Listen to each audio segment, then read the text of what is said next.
আমার বন্ধুগণ, ঘরকে নামাজ দিয়ে সাজাতে হবে কি দিয়া? ফার্নিচার না নামাজ? বলেন, ফার্নিচার না নামাজ?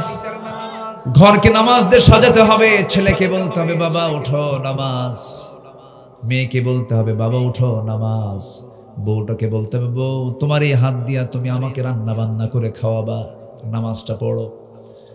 ওযু বানায় নাও। একটা হাদিস বলি, আপনি শোনেন মনোযোগ দিয়া। প্রত্যেক বান্দার কাছে শেষ রাত্রিতে ফজরের একটু আজানের একটু আগে তাহাজ্জুদের সময় প্রত্যেকটা ব্যক্তির কাছে শয়তান এসে শিওরে বসে তিনটা গিট মারে। কয়টা গিট মারে বলেন? তিনটা গিট মারে। গিট মারা বোঝেন তো কি? গিরা দেওয়া, গিট্ট দেওয়া, বাঁধন দেওয়া, তিনটা গিট দিয়ে দেয়। এই তিনটা গিট মেরে শয়তান চলে যায়। আমার রাসূল বলেন, ও সাহাবীরা, শয়তানের বেঁধে দেওয়া এই তিনটা গিট যদি তোমরা ছুটাতে চাও, তিনটা আমল করবে। নাম্বার 1 হলো, আজান যখন তোমার কানে আসবে আস্তে করে তোমার বিছানা থেকে তোমার পিঠটা সরায় নিবে, একটা গিট ছুটে যাবে। এরপরে তুমি সুন্দর করে ওযু বানাবে, 2 নাম্বার গিটটা ছুটে যাবে। এরপরে তুমি ওযু বানায়া নামাজের নিয়তে মসজিদের দিকে রওনা দেবে। প্রত্যেকটা কদমে কদমে 10টা করে নেকি লেখা শুরু হয়ে যাবে। নামাজ যখন শুরু করবে 3 নাম্বার গিটটাও ছুটে যাবে। পরবর্তী 24 ঘন্টা শয়তান তোমার কাছে ওয়াসওয়াসা দেওয়ার জন্য আসার সাহস পাবে না। জোরে কোন সুবহানাল্লাহ। তো শয়তানের গিটটা ছুটানোর জন্য কোন নামাজ আগে দরকার বলেন? বলেন কোন নামাজ আগে দরকার? একটা আদর্শ গ্রামের বৈশিষ্ট্য কি? জোহরে মুসল্লি বেশি হওয়া, আসরে মুসল্লি বেশি হওয়া না ফজরে মুসল্লি বেশি হওয়া? ফজরে মুসল্লি বেশি হওয়া। ফজরে সবাই বাড়িতে থাকে, হিসাব হবে ফজরে কতজন মুসল্লি নামাজ পড়লো। এটা আদর্শ গ্রাম। সাজানোর দরকার আছে না নাই? সাজানোর দরকার আছে না নাই? সাজাতে হবে গ্রামটা। কি মাতব্বর যারা আছেন গ্রামের বৈঠক একদিন দিয়ে বলবেন, শুনে এদিকে আসো, সারা জীবন অনেকের বিচার করলাম, মাতব্বরি করলাম, কিয়ামতের দিন আল্লাহ যদি আমাকে নামাজের ব্যাপারে প্রশ্ন করে বসেন, গ্রামের লোকজন কি নিয়ে নামাজের ব্যাপারে কোনো পরামর্শ করছিস নাকি বল, উত্তর দেব কি? সুন্দর করে ডাকবেন, ডাক দিয়ে বলবেন, ও গ্রামবাসী, তোমরা আমাকে দায়িত্ব দিয়েছ, আমি ফজরে মুসল্লি পাই না, আমি আল্লাহর কাছে কি জবাব দেব? একটু কেঁদে ফেলবেন, সবাইকে দরদ নিয়ে মোহাব্বত নিয়ে বলবেন। একদিন বলবেন, 2 দিনের বৈঠকে বলবেন, সুন্দর কাজ হয়ে যাবে। দেখবেন একটা গ্রামের প্রত্যেকটা বাড়ি থেকে যদি ফজরের সময় যদি মসজিদে চলে আসে, আল্লাহর কসম করে বলি, ওই গ্রামটা হয়ে যাবে জান্নাতি গ্রাম। জোরে কোন সুবহানাল্লাহ। ঘরটাকে জান্নাতি ঘর বানায় ফেলেন। ফজর যখন হয়ে যাবে, আপনি বাবা সবার আগে উঠবেন, ছেলেকে ডাক দিবেন, বলবেন সালাত সালাত সালাত সালাত সালাত সালাত, বারবার বলবেন। সুন্দর করে সে নামাজে দাঁড়ায়া যাবে। মসজিদে গিয়ে জামাত পান নাই, বাড়িতে আজান দিয়ে ফেলবেন। সুন্দর করে আপনি নামাজের ইমাম হয়ে যাবেন, আপনার বউ পিছনে দাঁড়ায়া যাবে, সন্তান ছেলে আপনার পাশে দাঁড়াবে, মেয়েরা তার মার পাশে দাঁড়াবে। এমন করে সুন্দর করে কাতার করে বাড়িতে নামাজের পরিবেশ তৈরি করে ফেলবেন। আপনি কি জানেন, যে পরিবারে নামাজটা ঠিক মতো আছে, আল্লাহর কসম, সেই পরিবারে শয়তান ওয়াসওয়াসা দিতে পারে না। সুন্দর করে নামাজের পরিবেশ তৈরি করবেন। বউটাকে আস্তে করে ডাক দিয়ে বলবেন, বউ দেখো, তোমার সঙ্গে আমার কত গভীর সম্পর্ক, আমার যৌবন তোমার কাছে, তোমার যৌবন আমার কাছে। আমাদের দুইজনের সম্পর্কের মধ্যে দিয়ে যে সন্তানগুলো, ফুটন্ত গোলাপগুলো পরিবার সুন্দর করে ছড়িয়ে পড়েছে, আমার সন্তান তুমি কি চাও শুধু দুনিয়ার মার্কেটে একসঙ্গে যাব না, আমরা যদি জান্নাতের মার্কেটে একসঙ্গে মার্কেটিং করতে চাই, চলো না আমরা 2জন মিলে নামাজ পড়ি। দেখবেন 2জন নামাজ পড়া শুরু হয়ে গেছে। সুন্দর করে বলবেন, আমার নবী দুনিয়া থেকে যখন বিদায় নেবেন, একবার হোশ একবার বেহোশ, রবিউল আউয়াল মাস চলে আসছে, আমার নবীজির দেহের মধ্যে বিষক্রিয়া দেখা দিয়েছে। নবীজিকে ইহুদির বাচ্চারা বিষ মেরেছিল, বিষ খাদ্যের মধ্যে দিয়েছিল।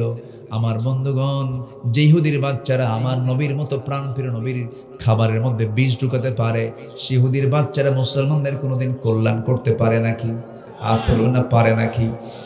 অনেক নবীকে তারা হত্যা করেছে, অনেক পয়গম্বরদের কি ঝুলায় মেরেছে। ওয়ায়াকতুলুনান নাবিয়্যিনা বিগাইরি হক। জাকারিয়া আলাইহিস সালাতু ওয়াস সালামকে করাত দিয়ে 2 টুকরা করে শহীদ করে দেওয়া হয়েছে। এরপর ইহা আলাইহিস সালাতু ওয়াস সালামকে জবাই করে দুনিয়া থেকে বিদায় করে দেওয়া হয়েছে। অনেক নবীকে মারা হয়েছে। আমার বন্ধুগণ, আমার ভাইরা, সেই নবীজি যখন ওই বিষক্রিয়ায় যখন আক্রান্ত হয়ে পড়লেন, নবীজির মুখ থেকে বারবার বমি বের হচ্ছিল, শরীর থেকে ঘাম ঝরতেছিল, রাসূল একবার হুঁশ একবারে বেহুশ।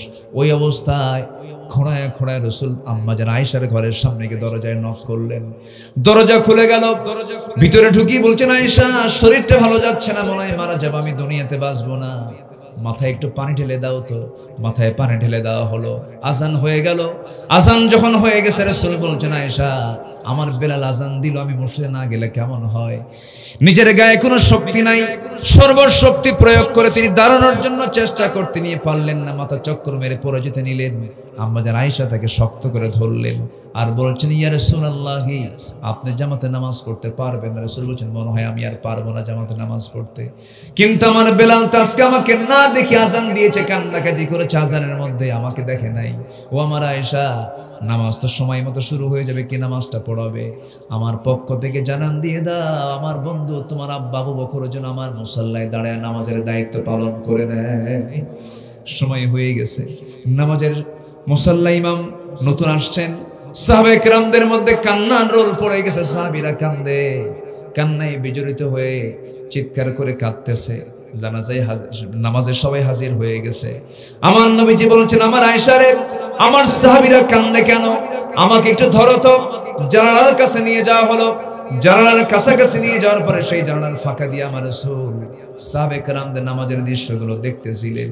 আমাদের আয়েশা তাকে ধরে আছেন, রুকুতে যান, সেজদায় যান, সাহাবায়ে কেরাম চোখের পানি ফেলে ফেলে কাঁদতেছেন, আওয়াজ দিয়ে দিয়ে কাঁদতেছেন। আমার নবীজির কান্নায় কোনো আওয়াজ নাই, কিন্তু চোখের কোনা বেয়ে বেয়ে টপ টপ করে পানি পড়ে। আম্মাজান আয়েশা তার হাত দিয়া সেই চোখের পানিগুলো বারবার মুছে দিচ্ছেন আর বলছেন, ইয়া রাসূলুল্লাহ আপনি কাঁদেন কেন? আপনার সাহাবীরা তো নামাজ পড়ছে, তারা তো আল্লাহর হক আদায় করছে, আপনার কান্নার কারণটা কি? রাসূল বলছেন, আয়েশা রে, আমার যে চোখের পানি দেখতেছ, আল্লাহর কসম করে বলি, এই চোখের পানি আমার দুঃখের নয়, এই চোখের পানি আমার চরম আনন্দের পানি। তুমি কি জানো, এই নামাজ আজকে রাষ্ট্রীয় পর্যায়ে কায়েম হয়ে গেছে। এই নামাজ পড়তে গেলে মক্কার কুরাইশ আমার হাতের মধ্যে মূর্তি ঢুকায়া দিত। এই নামাজ পড়তে গেলে মক্কার কুরাইশ আমার পিঠের উপরে উটের পচা নাড়িভুড়ি চাপায়া দিয়েছে, মুক্ত করে জমিনে পড়ে গেছে। এই নামাজ কায়েমের সংগ্রাম করতে গিয়ে তায়েফের ময়দানে কাফেররা আমাকে চোকা চোকা পাথর দিয়ে রক্তাক্ত করেছে। দেখো এই যে ক্ষত বিক্ষতের চিহ্নগুলো আমি লালন করছি, দেখো দেখো আমার শরীরে কত ক্ষত জখমের চিহ্ন, কত ক্ষতের চিহ্ন। এই নামাজ কায়েমের সংগ্রাম করতে গিয়ে উহুদের প্রান্তরে কাফের মুশরিকরা আমার দাঁত ভেঙ্গে ফেলে দিয়েছে। দেখো দাঁত ভাঙ্গার দেহ নিয়া, দাঁত ভাঙ্গা মুখ নিয়ে দুনিয়া থেকে বিদায় নিতেছি। ওরে আয়েশা, এই নামাজ কায়েমের সংগ্রাম করতে গিয়া, ওই খন্দকের পরীক্ষা খনন করতে গিয়া কোমরটা হারায় ফেলছি, কোমরটা সোজা করতে পারি না। ওরে আয়েশা, আজকে আমি আমার কোমর সোজা করতে পারি না, খন্দকের পরীক্ষা খনন করতে গিয়ে শুধু নামাজ কায়েমের জন্য। সেই নামাজ কায়েম আজকে রাষ্ট্রীয় পর্যায়ে বাস্তবায়ন হয়েছে। এই চরম আনন্দে আমার চোখের পানি বের করতে বাধ্য করেছে। আয়েশা, মনে হয় বাঁচব না, আমাকে একটু সহায় দাও, মাথায় পানি ঢেলে দাও, আমার নবীজি তার কাছ থেকে বিদায় নেবেন। এমন সময় বলছেন, ও আমার আয়েশা, আমার খাদেম আনাস কোথায় গেল? আনাসকে দেখি না। সাইয়েদনা আনাস নাই, আশেপাশে নাই। রাসূল বলেন, আমার আনাসকে খুঁজে বের করে আনো। আনাস বিন মালিক অনেক দূর থেকে তিনি বের হয়ে আসলেন, তার মুখে তখন দাড়ি ওঠেই নাই, ছোট্ট মানুষ, 20 বছর বয়স তার। তাই সেই সময় রাসূল বলছেন, আনাস রে, যদি কোনো ভুল করে থেকে আমাকে মাফ করে দিও, তুমি আমার খাদেম, আমার কাছ থেকে দূরে দূরে থাকো কেন? কি হয়েছে? কোনো ভুল হলে মাফ চাই। সাইয়েদনা আনাস বলেন, ইয়া রাসূলুল্লাহ, মাফ আপনি চাবেন, কোনো মাফ তো আমি চাই। আমি তো আপনার কোনো খেদমত করতে পারলাম না, আমি আপনার কোনো খেদমত করতে পারলাম না। 10টা বছর আমার মা আপনার কাছে আমাকে দিয়ে গেছেন, এই 10টা বছরে আমি আপনার খেদমত করতে যাব তো দূরের কথা, আপনি উল্টা আপনি আমার খেদমত করেছেন। বয়স কেবল হওয়া শুরু হলো, বুঝের বয়স আসলো। আমি আপনার জন্য দোয়া করি হুজুর, আপনি যুগের পর যুগ বাঁচেন, আমি আনাস, আমি আপনার খেদমত করে যেন যেতে পারি। রাসূল সাইয়েদনা আনাসকে বুকের সঙ্গে জড়িয়ে ধরে বলছেন, আনাস রে, বুঝতে পেরেছি তোর আবেগ রে। আনাস, সাকরাতুল মাউতের লক্ষণ আমার মধ্যে চলে আসছে, মৃত্যুর যন্ত্রণা আমার মধ্যে চলে আসছে, আমি যে কোনো মুহূর্তে দুনিয়া থেকে বিদায় হয়ে যাব। আনাস রে, আমি মনে হয় আর বাঁচবো না, তবে আমি আল্লাহর কাছে বলছি, আল্লাহ জান্নাতের খাদেম হিসেবে আমি কাউকে চাই না, তুমি আল্লাহ আমার জান্নাতের খাদেম, আমার দুনিয়ার আনাসকে আমার জান্নাতের খাদেম বানায়া দিও। জোরে কোন সুবহানাল্লাহ। মান তাশাব্বাহা বিকওমিন ফাহুয়া মিনহুম। আমার নবী যেই কথাগুলো বলে দুনিয়া থেকে বিদায় নিচ্ছিলেন, এমন সময় বলছেন, আয়েশা দেখো তো আমার কলিজার টুকরা, আমার দেহের টুকরা, আমার ফাতিমা কোথায় রে, দেখো তো আমার ফাতিমা কই গেল। ফাতিমা নাম শব্দ নেওয়ার সঙ্গে সঙ্গে নবীর সামনে হাজির হয়ে গেছেন। কোন আওয়াজ নাই, কোন শব্দ নাই, শুধু চক্ষু বেয়ে টপ টপ করে পানি পড়ছে। রাসূল বলছেন, আরে ফাতিমা এইদিকে আয়। সহিহ সিয়াসিতের হাদিস, নবীজি তাকে পাশে বসালেন, কানের মধ্যে মুখ ঢোকায় বলছেন, কানে কানে কি যেন বললেন। আম্মাজান আয়েশা হাদিসটা বর্ণনা করে বলেন, কি যেন কানে কানে বললেন, কান্না থেমে গেল। শুধু এতটুকুন বলেন, ফাতিমা কেঁদো না, কেঁদো না, দুনিয়ার জিন্দেগিতে আমি যেমন তোমাকে দূরে রাখতে দেই নাই, দূরে থাকতে দেই নাই, আমি দুনিয়া থেকে বিদায় হয়ে যাব, আমার বিদায়ের পরও তুমি আমার পরপরই দুনিয়া থেকে বিদায় হবে, কবরের জিন্দেগিতে তুমি আমার সাথে সাথেই থেকে যাবে। ফাতিমাকে সান্ত্বনা দিলেন। এরপরে রাসূল দুনিয়া থেকে বিদায় নেবেন। এমন সময় রাসূল আস্তে করে ডাক দিয়ে বলছে, আয়েশা রে, আমি বুঝি দুনিয়া থেকে বিদায় হয়ে যাব, আমার সাহাবীদের সঙ্গে তো আমার আর কোনো কথা হলো না, আমি তোমাকে সর্বশেষ একটা মেসেজ দিয়ে দেই, আমার উম্মতকে সারা জীবন ভালোবেসেছি, সারা জীবন উম্মতের জন্য কেঁদেছি, আমি আমার উম্মতকে ছাড়া জান্নাত যেতে চাই না, আমার উম্মতকে বলে দিবা আমার উম্মতরা যেন কখনো 5 ওয়াক্ত নামাজ না ছেড়ে দেয়। ভাইরা, সে নামাজকে আমরা পড়বো, জোরে বলি ইনশাআল্লাহ পড়বো পড়বো পড়বো। সম্মানিত বন্ধুগণ, আমি আলোচনার সূচনায় কোরআনে কারীমের গুরুত্বপূর্ণ একটা সূরা, সূরাতুত তাহরিম থেকে 28তম পারার শেষ পৃষ্ঠার শেষ সূরা, সূরা তাহরিম থেকে আমি একটা আয়াতে কারীমা আমি তেলাওয়াত করেছি।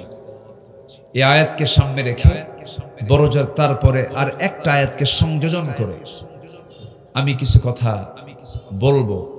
আল্লাহ যেন আমার মুখ থেকে সেই কথাগুলো বের করে দেন যে কথাগুলো মুসলিম উম্মার জন্য এই মুহূর্তে খুবই প্রয়োজন, খুবই জরুরি। আল্লাহ যেন সেই কথাগুলো আপনাকে এবং প্রযুক্তির কল্যাণে, এই অনলাইনের কল্যাণে যেন গোটা পৃথিবীর মুসলিম ভাইদের মাঝে যেন কথাগুলো ডেলিভারি হয়ে যায়, উপকৃত হয়, এমন যেন কথা আল্লাহ পাক আমাকে বলার তৌফিক দান করেন। জোরে বলি আল্লাহুম্মা আমিন। এখন কোনো কথার সীমাবদ্ধ গণ্ডির মধ্যে থাকে না। আমার এই কথা আগামী কালকের মধ্যেই লক্ষ লক্ষ কোটি কোটি মানুষের মাঝে কথাগুলো ছড়িয়ে পড়বে। এখন আর কোনো কিছু আর নির্দিষ্ট গণ্ডির মধ্যে থাকে না। যেখানেই কথা বলেন না কেন এটা দ্রুত ছড়িয়ে পড়ে প্রযুক্তির কল্যাণে। সম্মানিত ভাইয়েরা, আমরা জীবনের অঙ্ক অনেক মিলাই, যোগ বিয়োগ গুণন ভাগ অনেক কিছুই করি, কিন্তু জীবনের অঙ্কের শেষ ফলাফল হলো মৃত্যু। বলেন তো কি ফলাফল, কি বলেন তো? মৃত্যু। মরে যেতে হবে, কিন্তু মরতে হবে কিনা বলেন? এই জন্য মরার চিন্তা সারা দিনের মধ্যে কিছু সময় করার দরকার আছে না নাই? মরার চিন্তা করলে কি তাকে কি সে নিজেকে কি হিরো মনে করতে পারবে? বিশাল কিছু মনে করতে পারবে? এই জন্য সারাদিনে অন্তত কিছু মৃত্যুর কথা মনে করার দরকার আছে না নাই? মৃত্যু দিবেন কে? জীবন দিয়েছেন কে? আমরা ফেরত যাব কার কাছে? মুখোমুখি হব কার সামনে? বিচার করবেন কে? তাহলে এই দিনগুলোর সামনে কিন্তু পড়ে আছে। এর জন্য আমার কি প্রিপারেশন, এর জন্য আমার কি প্রস্তুতি, কি করণীয়, কি দরকার, এই বিষয়ে আমি কিছু কথা বলতে চাচ্ছি। ওমা তাওফীকি ইল্লা বিল্লাহ। আমার প্রতি সবচেয়ে বেশি দয়া দরদ যার, তিনি কে বলুন তো? অনেকে চুপ করে আছেন, মনে হয় টেনশনে আছেন। আমার প্রতি সবচেয়ে বেশি দয়া যার, তিনি আমার কে? কিন্তু সেই দয়া যার সবচেয়ে বেশি, তাকে কিন্তু আমি দেখি না। তাকে আমি কি দেখি না। যাকে দেখি ভাবি এই মনে হয় খুব আপন। বউ আমি দেখি বউটা আপন, ভাই আমি দেখি ভাইটাই বুঝে আপন, এরপরে মাকে দেখি মাই বুঝে আমার সবচেয়ে আপন। না, যাকে দেখি না তিনি আমার আপন। তিনি কে? আল্লাহ রাব্বুল আলামিন। তিনি আমার কত আপন, আপনজন মনে করি। কি সুন্দর সাজেশন দিচ্ছেন সূরা হাশরের মধ্যে এক জায়গায় বলছেন, ইয়া আইয়ুহাল্লাযীনা আমানু ওয়াত্তাকুল্লাহা ওয়ালতানজুর নাফসুম মা কদ্দামাত লিগাদিন ওয়াত্তাকুল্লাহ ইন্নাল্লাহা খাবীরুম বিমা তা'মালুন। জোরে বলুন আল্লাহু আকবার। ঈমানদারেরা, তোমরা আমাকে ভয় করো, ওয়ালতানজুর, এবং লক্ষ্য রাখো আগামী দিনের জন্য তুমি কি নিয়ে আসতেছো আমার কাছে, কি প্রস্তুতি তোমার, কি প্রিপারেশন তোমার, কি তুমি প্রস্তুতি নিয়ে আমার সামনে আসতেছো, এই দিকে একটু লক্ষ্য করো। ওয়াত্তাকুল্লাহ, আমাকে বেশি বেশি ভয় করো।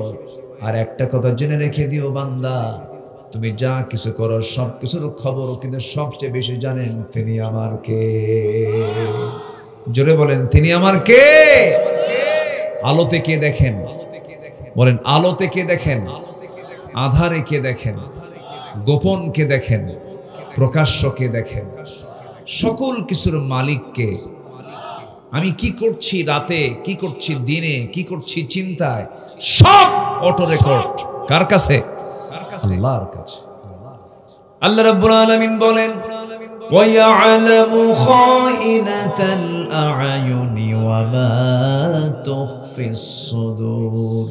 বান্দা, তুমি তোমার অন্তরে কি দানা বেঁধেছো, তোমার চক্ষু কি খেয়ানত করে, কোন দিকে তাকাও, কি করো। যুবক মানুষ, তুমি যুবতীর দিকে তাকায় থাকো, রঙিন চশমার ফাঁক দিয়ে বুঝি কেউ দেখে না, কিন্তু তিনি দেখেন তিনি আমার কে। সব আল্লাহ দেখেন, সব আল্লাহ অবজার্ভ করেন। সে আল্লাহ তাআলা আমার আপনার বিচার করবেন, তিনি হিসাব নেবেন। কাল কিন্তু তিনটা না, অতীত, বর্তমান, ভবিষ্যৎ, দুনিয়ার হিসাব। কিন্তু কাল মূলত দুইটা, একটা হচ্ছে ইহকাল, বলেন আরেকটা কি? আরো জোরে, পরকাল। কোনটা চিরস্থায়ী বলেন, ইহকাল না পরকাল? পরকালের চিন্তা আমাকে আগে করতে হবে। আমরা কি দুনিয়া সাজাবো না আখিরাত সাজাবো? জোরে বলেন, দুনিয়া সাজাবো না আখিরাত সাজাবো? দুনিয়ার দরকার নেই। আস্তে কয়, অনেকে চুপচাপ। দুনিয়ার দরকার নাই, বিয়ে শাদী করবেন না, বাসর ঘর সাজাবেন না। কি কোন প্রয়োজন আছে কিনা বলেন? বলেন, দুনিয়া সাজাবো না আখিরাত সাজাবো? আবার কয় আখিরাত। দুটাই। হ্যাঁ, মাশাআল্লাহ, খুব সুন্দর উত্তর দিয়েছেন একজন। দুনিয়া না সাজালে আপনি আখিরাত সাজাবেন কেন? কিন্তু টার্গেট হবে আখিরাত। এই জন্য একটা দোয়া আল্লাহ রাব্বুল আলামিন আমাকে আপনাকে শিখিয়ে দিয়েছেন। আমার নবী যে দোয়াটা প্রায় প্রায় পড়তেন। যারা পারেন আওয়াজ দিয়ে, ঠোঁট মিলিয়ে আমার সঙ্গে আওয়াজ দিয়ে বলুন, রব্বানা আতিনা ফিদ দুনিয়া হাসানাতাও ওয়া ফিল আখিরাতি হাসানাতাও ওয়া কিনা আযাবান নার ওয়াজআলনাল জান্নাতা মা'আল আবরার। এখানে কি দুনিয়া বাদ পড়ছে? আজ থেকে দুনিয়া বাদ পড়েছে। আল্লাহ, তুমি দুনিয়ার সৌন্দর্য দাও, দুনিয়ার হাসানা দাও, আখিরাতুর হাসানা দিয়ে দাও। দুনিয়াটা সাজিয়ে দাও ইসলাম দিয়ে। আমরা সাজিয়ে নেব দুনিয়াটাকে কি দিয়ে? ইসলাম দিয়ে। ইসলাম ছাড়া যা সাজাবেন সব জাহান্নাম হয়ে যাবে। দুনিয়া সাজাবো আমরা অন ইসলাম দিয়ে না ইসলাম দিয়ে? বলেন, অন ইসলাম না ইসলাম? ইসলাম দিয়ে। কি যাকাতের কাজ করব না সুদের কাজ করব? আমার দেশে কিসের কাজ চলে বেশি বলেন? এদেশের কত পার্সেন্ট মানুষ সুদের সঙ্গে জড়িত বলেন? বলেন 1%। বলেন, একটু বলেন। রাগ করতেছেন নাকি? এই মুহূর্তে যদি কেউ ওঠেন, ভাববো ওই লোকটাই সুদ খায়। বসে থাকেন, বসেন সবাই, কেউ উঠবেন না।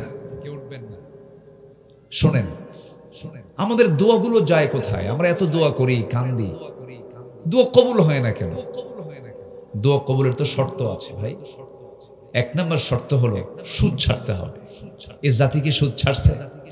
বলেন, সুদ ছাড়ছে? এদেশের অর্থনীতি কি সুদবিহীন না সুদ ভিত্তিক? বলেন বলেন, সুদবিহীন না সুদ ভিত্তিক? সুদের উপরে অর্থনীতি, যাকাত নাই। অথচ যাকাত আল্লাহ তাআলা ফরজ হুকুম দিয়েছেন। যাকাত কয় নাম্বার পিলার বলেন তো ইসলামের? ইসলামের ভিত্তি কয়টা বলেন? কয়টা ভিত্তি বলেন? ইসলামের ভিত হলো 5টা। কালেমা, এরপরে নামাজ, এরপরে কি বলেন? হ্যাঁ, রোজা। হ্যাঁ, কালেমা, নামাজ, রোজা, হজ, যাকাত। এটা হলো বাংলার সিরিয়াল, কিন্তু আরবির সিরিয়াল হলো বুনিয়াল ইসলাম আলা খামসিন শাহাদাতি আল্লা ইলাহা ইল্লাল্লাহ ওয়া আন্না মুহাম্মাদান আবদুহু ওয়া রাসূলুহু। নাম্বার 2 ওয়া ইকামুস সালাহ ওয়া আতুজ যাকাত ওয়াল হজ ওয়া সাওম রমাদান। যাকাত হলো 3 নাম্বার। যাকাত কয় নাম্বার? ইসলামের বেনা কয়টা বলেন? 5টা। 3 নাম্বার বেনাটা কি বলেন? এই 5টা আঙ্গুলের মধ্যে সবচেয়ে বড় নখ কোনটা বলেন? বলেন বলেন, এই নখটা কি ছোট না সবচেয়ে বড়? বলেন, সবচেয়ে ছোট না সবচেয়ে বড়? তাহলে এই 5টা আঙ্গুল আল্লাহ পাক বানিয়েছেন, সবচেয়ে বড় বানিয়েছেন। প্রথম 2টা, শেষ 2টা না মাঝখানেরটা? মাঝখানেরটা। আপনি বিল্ডিং বানাবেন, বিল্ডিং যখন বানাতে যাবেন, ধরেন 5 কলামের বিল্ডিং অথবা 6 কলামের বিল্ডিং, 6 কলাম, পাশে 2টা, আরেক পাশে 2টা, মাঝখানে 2টা। বলুন তো ইঞ্জিনিয়ার কোন কলামে রড বেশি দেয়? বলেন কোন কলামে? আল্লাহ হাত বানাতে কোন জায়গায় বেশি হাত দিয়েছেন? বলেন কয়টাতে? কোনটাতে? মাঝখানে। আল্লাহ বলছেন আমি যাকাত দিলাম 3 নাম্বার পিলার করে, সেটাকে বাংলায় সিরিয়ালি টেনে নিয়ে গেছি 5 নাম্বারে। কি ভিত ঠিক আছে? কি বলেন, ভিত ঠিক আছে না দুর্বল হয়ে গেল? দোয়া কবুল হবে কেমনে বলেন? দোয়া কবুল হবে না তো। আমি যা বলবো সেই দোয়াই কবুল হবে, আমি যা চাইবো সেই চাই আল্লাহ পাক কবুল করবেন। কেন কবুল করবেন না? কিন্তু প্রশ্ন হলো, সমস্যা হলো, আমি যে চাইতে যাই, আমার মধ্যে আমি যে চাচ্ছি যে জিহবা দিয়া, আমি হাত তুলছি যে হাত দিয়ে, সে হাতের ভিতরে থাকা যে রক্তটা, এটা আমার হালাল না হারাম, এই চিন্তা কি আমাদের সবার আছে? মনে হয় রাগ করতেছেন আপনারা। রাগ করতেছেন নাকি? রাগ করা যাবে না ভাই, একটু মনোযোগ দিয়ে কথাগুলো শুনবেন। আজকে আমি মানে জাস্ট এমন একটা পয়েন্ট নিয়ে আমি কথা বলতে চাচ্ছি। সংশুদ্ধতার আগে, সব পরিশুদ্ধির আগে আমার শুদ্ধ হতে হবে বাহিরেরটা না ভিতরেরটা? বাহিরেরটা না ভিতরেরটা? ভিতরেরটা। আমার ভিতরটা শুদ্ধ হবে কেমনে? আত্মশুদ্ধি হবে কেমনে? কোরআন এটার জন্য 10টা পন্থা জানিয়ে দিয়েছে। কয়টা পন্থা বলেন তো? 10টা পন্থা। আমি কিন্তু একটাও বলিনি, আমি একটা একটা করে বলবো। যদি ফজরও লাগে শুনতে হবে কিন্তু, কারো কোনো আপত্তি নাই তো? আমি ভয় দেখাচ্ছি কিন্তু আমি এতদূর যাব না, একটু আমার দিকে তাকান। আত্মশুদ্ধির 10টা পন্থা কোরআন থেকে আমি যতটুকু পেরেছি স্টাডি করে ভাঙ্গাচুরা আমি বের করেছি। এর মধ্যে 1 নম্বর হলো সূরা তাহরিমের সে আয়াতের দিকে আমি যাচ্ছি। সূরা তাহরিমের 8 নম্বর আয়াত আল্লাহ রাব্বুল আলামিন ঈমানদারকে ডাক দিয়ে বলছেন, তোমরা যদি নিজের শুদ্ধতা নিয়ে আসতে চাও, নফসকে যদি ঠিক রাখতে চাও, 1 নম্বর কাজ হলো তোমরা তওবা করো। কার কাছে? আসতে বলুন, তওবা করো কার কাছে? আল্লাহর কাছে। তওবা মানে হলো নির্দিষ্ট কোনো দোয়া না। তওবা মানে নির্দিষ্ট দিনে নির্দিষ্ট রাতে গিয়ে চোখের পানি ফেলে কান্দার নাম কিন্তু তওবা না। তওবাটা হলো আমি চুরি করেছি আর জীবনে চুরি করব না, এটার নাম কি? তওবা। আমি বিড়ি খাইছি জীবনে, বহু খাইছি, আর জীবনে খাবো না, এটার নাম কি? এটার নাম তওবা। বিড়ি খাওয়া তো সুন্নতে মুআক্কাদা। আস্তে কয় এই জাতি নামাজ বেশি পড়ে না বিড়ি বেশি খায়? বেশি জরুরি কোনটা, নামাজ না বিড়ি? বলেন, বিড়ি না নামাজ? এত বিড়ি জাতি খায়। কোন ভোট করতে গেলে আগে কোটি টাকার বিড়ির বাজেট করতে হয় প্রার্থীদের। তাহলে ভোট প্রার্থী যারা, এরাও কোন বেকায়দার, আর যারা জনগণ যারা বিড়ি নেয় এরাও কোন বেকায়দার। রাগ করতেছেন নাকি আপনারা? বিড়ি, এই জাতি সামান্য বিড়ির কাছে ঈমান বিক্রি করে ফেলে।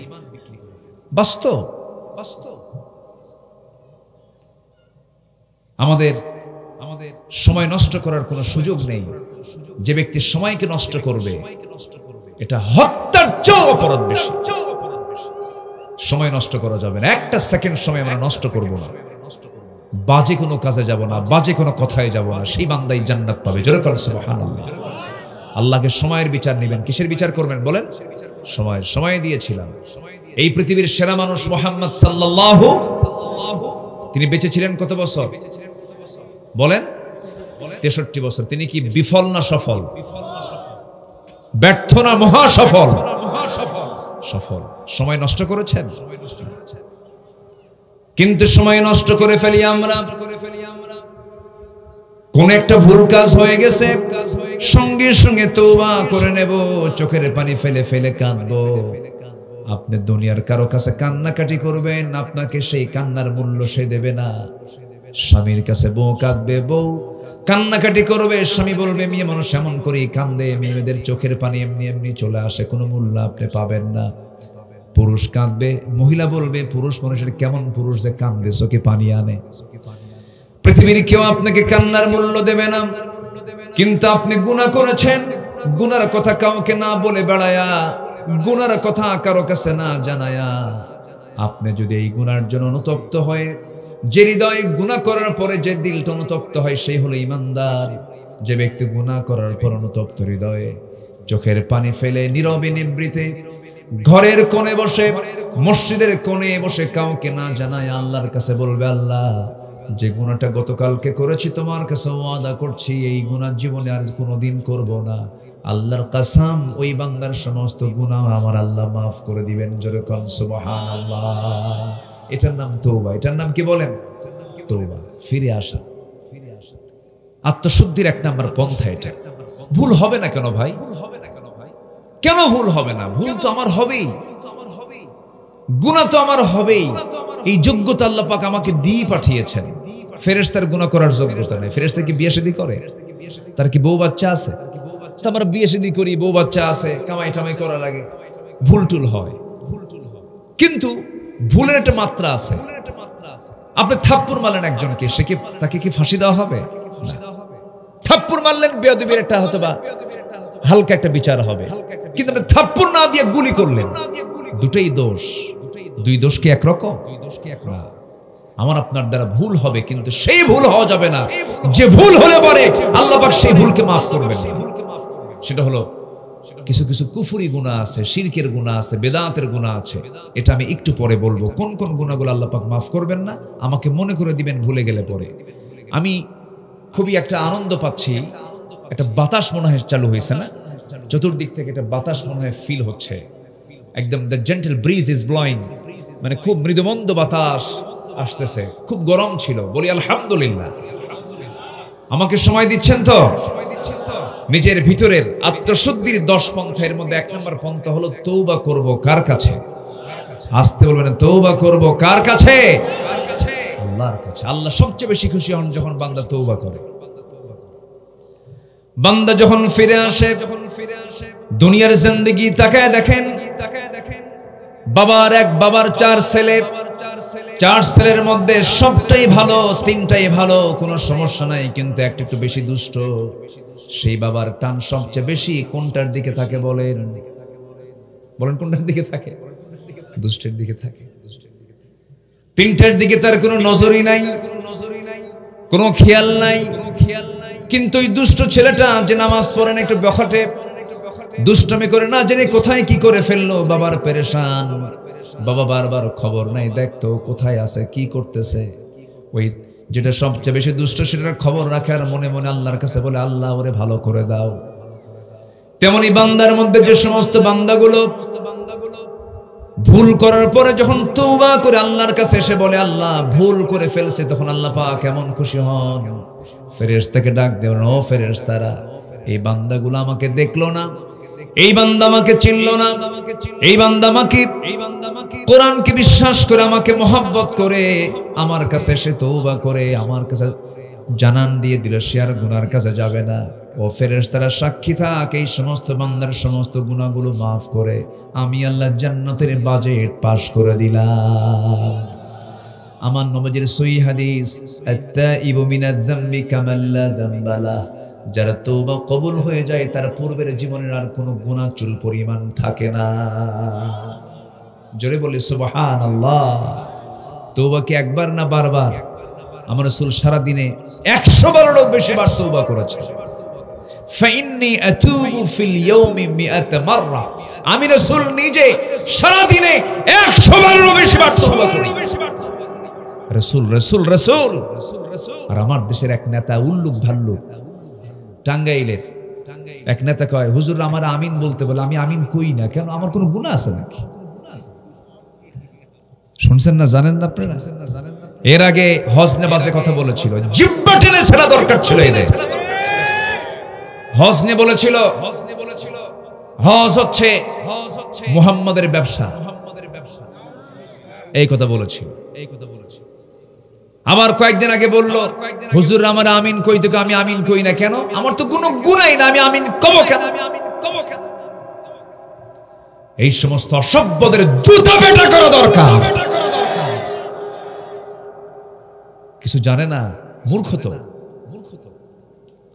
মুখে যা আসে তাই বলে। সেই দিন আর নাই বাংলাদেশে। আল্লাহ রাসূলকে নিয়ে, কোরআনকে নিয়ে, ইসলামকে নিয়ে বাজে কথা বলবে, জিহ্বা টেনে ছিড়ব আমরা। রাজি আছেন কারা কারা? হাত উঁচু করে দেখান মুসলমান। ইসলামের শত্রুরা হুঁশিয়ার সাবধান। নারে তাকবীর। হাত নামান। রাগ করতেছেন নাকি? তওবা করব কার কাছে? মাফ করবেন কে? কে মাফ করবেন? আল্লাহ যদি মাফ করেন, কারো কাছে কৈফিয়ত লাগবে? আল্লাহ আমাকে মাফ করে দেওয়ার ওয়াদাই করেছেন, তুমি তওবা করো আমি তোমাকে মাফ করে দেব। জোরে বলে সুবহানাল্লাহ। নামাজ না পড়ে তওবা করব? হ্যাঁ, নামাজ না পড়ে? এই জাতিতে নামাজই পড়ে না। মাত্র 5% মুসলমান নামাজ পড়ে, জানেন? শুক্রবারে জুমার নামাজে মসজিদ ভরা, সেই শুক্রবারের জুমার আগের ফজর নামাজে মুসল্লি নেই। ফজরের দাম নাই তো নাকি? ফজর নামাজ পড়া কি বলেন? আরো জোরে বলেন। কয় রাকাত? জুমার নামাজ পড়া কি কয় রাকাত? ওটা মানে বড়, এটা মানে ছোট নাকি? ফরজ ফরজি, ফরজ ফরজ। বরঞ্চ জুমার নামাজ মুসাফির থাকলে না পড়লেও হয়। জুমার নামাজ বেকায়দায় আছেন মাজলুম, না পড়লেও হবে। জোহর মাফ নাই, ফজর মাফ নাই। সেই ফজরের মুসল্লি, মসজিদ পাকা, মসজিদ এসি, টাইলস লাগানো, মুসল্লি মোটে 3 জন, ইমাম, মুয়াজ্জিন আর খাদেম। ফজরে এই 3টাও থাকতো না যদি তারা চাকরি না করত। বাস্তব তো, মানুষের ঘুমের স্টাইল হয়ে গেছে ভিন্ন। মানুষ কি সন্ধ্যায় ঘুমায় না শেষ রাতে ঘুমায়? বলে সন্ধ্যায় না শেষ রাতে? শেষ রাতে ঘুমায়। সব উল্টা পাল্টা। না, অনিয়ন্ত্রিত জীবন ইসলাম এলাও করে না। আমরা নামাজ পড়বো কয় ওয়াক্ত? সময় নেওয়ার সময়, সময় নেওয়ার সময়, আস্তে আস্তে না তাড়াতাড়ি, বুঝে বুঝে না না বুঝে, জেনে না না জেনে, জেনে বুঝে সময় আসতে। ইন্নাস সালাতা কানাত আলাল মুমিনিনা কিতাবাম মাওকুতা। আমরা সময় মতো নামাজ পড়ব, হুকুমটা দিয়েছেন তিনি আমার কে? কয় ওয়াক্ত নামাজ? বলতো 5 ওয়াক্ত নামাজ। একটু কান লাগাবেন, ভাইজান কষ্ট হচ্ছে না? কোনো কষ্ট? যে আচ্ছা আচ্ছা, না আপনারা তো ব্যস্ত, আমরা বুঝি। বিভিন্ন জায়গায় সারাটা দিন ব্যস্ত থাকতে হয়। নেতৃবৃন্দদের যে কি যে একটা কষ্ট, বুঝলেন? অন্তত এনারা বাড়িওয়ালি যে আছে তাদের কাছে সন্তুষ্ট প্রকাশ করতে পারেন না, তারা সন্তুষ্ট না। ঠিক আছে না? খুব কঠিন ব্যাপার। চেয়ারম্যানের বউ, বলেন তো বড় কে, চেয়ারম্যান না চেয়ারম্যানের বউ? বউ বড় তো, চেয়ারম্যান পারে না তো, সময় দিতে পারে না। ধমক টমক যা আমার ধমকা, উপায় তো নাই, সময় তো দিতে পারি না। খুব মুশকিল। নেতৃত্ব খুব কষ্টের কাজ। নেতৃত্বের জবাবদিহিতা যদি থাকতো, নেতৃত্বের জন্য কেউ চাইতো না নেতৃত্ব। ইসলাম যে নেতৃত্ব চায় তাকে নেতৃত্ব দেয় না। এই জন্য ইসলাম নেতৃত্ব যে চাবে তাকে ইসলাম নেতৃত্ব দেয় না, যে চায় না তাকে দেয় ইসলাম নেতৃত্ব। আল্লাহু আকবার বলেন। ইসলাম কত সুন্দর। আল্লাহ পাক আমার ভাইকে কবুল করুন, জোরে বলি আমিন, আরো জোরে আল্লাহুম্মা আমিন। সম্মানিত ভাইয়েরা, তাহলে তওবা করব আমরা কার কাছে? আল্লাহর কাছে। গুনাহ হবে না? বলেন গুনাহ হবে না? হবে, কিন্তু ইচ্ছা করে কোনো গুনাহ করা যাবে না। ছোট্ট একটা ইতিহাস আমার মনে পড়লো, আমি প্রায় বলি এটা। এক মহিলা সাহাবী, বিবাহিত একজন মহিলা, হঠাৎ করে ওয়াসওয়াসায় পড়ে জিনার মতো একটা জঘন্য কাজ তার দ্বারা হয়ে গেল। আমার নবীর কাছে চলে গেলেন। নবীর কাছে গিয়ে বললেন, ইয়া রাসূলুল্লাহ, আমি তো জিনা করে ফেলেছি। রাসূল বললেন, না তুমি করো নাই। না আমি হুজুর জিনা করে ফেলেছি। না তুমি করো নাই। না হুজুর আমি জিনা করেছি। না তুমি করো নাই। তিনটি বার রাসূল মানা করলেন। তিনটি বারে তিনি বললেন, না হুজুর আমি জিনা করে ফেলেছি। হয়তো আপনি আমাকে সাক্ষী না থাকার কারণে আমাকে বাঁচানোর জন্য বারবার চেষ্টা করছেন, কিন্তু আপনি আমাকে দুনিয়াতে বাঁচায় দিতে চান, আর আমি জাহান্নাম থেকে বাঁচতে চাই। হাসরের ময়দানে জিনাকারের কাতারে আমি দাঁড় হব, এটা আমি চাই নাই। মনে করে হুজুর শাস্তি নেবার জন্য আপনার কাছে আসছে, আপনি আমাকে শাস্তি দিয়ে দেন। রাসূল বলেন, মহিলা জিনা যে করেছো, জিনার ফলে তোমার পেটে বাচ্চা আসছে নাকি? হ্যাঁ বাচ্চা আসছে। কোনো কথা নাই, যাও। সন্তান ডেলিভারি না হওয়া পর্যন্ত কোনো আইন কার্যকর করা যাবে না। মহিলা যাচ্ছেন আর বলছেন, হুজুর বাঁচবো তার গ্যারান্টি? রাসূল বলেন, আমি তোমার জন্য দোয়া করে দিলাম, যাও চলে। মহিলা চলে গেলেন। সন্তান ডেলিভারি হওয়া পর্যন্ত চোখের পানি ফেলে ফেলে কাঁদতেছেন, সেজদায় পড়ে পড়ে ডুকরে ডুকরে চোখের পানি ফেলে ফেলে কাঁদেন আর তওবা করেন।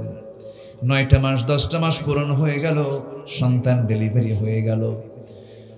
2 দিন না 3 দিন না 4 দিন না, মাত্র একটা দিন পর মহিলা সোজা গিয়ে নবীর সামনে হাজির হয়ে বলছে, ইয়া রাসূলুল্লাহ, সন্তান তো ডেলিভারি হয়ে গেছে, আপনি আমার উপর আইনটা কার্যকর করে দেন।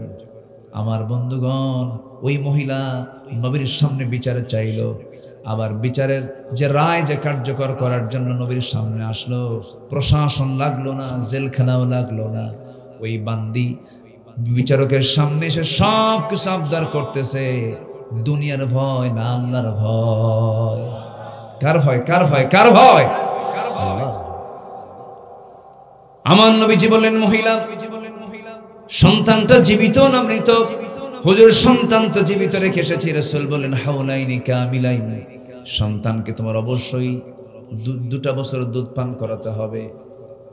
সন্তানের হক রয়েছে তোমার স্তনে, যাও সন্তানকে সেবা করো, তাকে খাবার খাও। মহিলা বলছেন, হুজুর বাঁচবো তার গ্যারান্টি কি? রাসূল বলছেন, আমি তোমার জন্য দোয়া করে দিচ্ছি, তুমি চলে যাও। ভরাক্রান্ত হৃদয় নিয়ে দ্বিতীয়বারের মতো তিনি আবার চলে গেলেন। সন্তানকে 6টা মাস দুধের পাশাপাশি অন্য খাবারের অভ্যাস গড়ে তুলে ধীরে ধীরে বড় করে সন্তানটাকে টোটালি দুধ বন্ধ করে দিয়া, বুকের দুধ বন্ধ করে অন্য খাবারের উপযোগী করে সন্তানকে তিলে তিলে 6 মাসে বড় করে 6 মাসের মাথায় সন্তানকে কোলের মধ্যে করে নিয়া নবীর আদালতে চলে আসছে। রাসূলকে লক্ষ্য করে বলছেন, ইয়া রাসূলুল্লাহ, এই যে সন্তান দেখতে পাচ্ছেন, এই সন্তান আমার বুকের দুধ পান করা ছেড়ে দিয়েছে।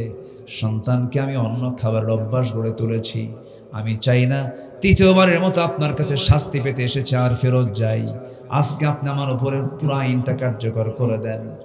আমার নবীজি হাত 2টা আগায় দিলেন, সন্তানটা কোলের মধ্যে তুলে নিয়া সাহাবায়ে কেরামকে বলছেন, সাহাবীরা এই যে সন্তান দেখতে পেতেছ আমার হাতে, এই সন্তানের লালন পালনের দায়িত্ব যে বান্দা গ্রহণ করবে, ফাহিয়া ফিল জান্নাতি কাহাতাইন, 2 নখের দূরত্বে জান্নাতের মধ্যে আমার সঙ্গে অবস্থান করবে।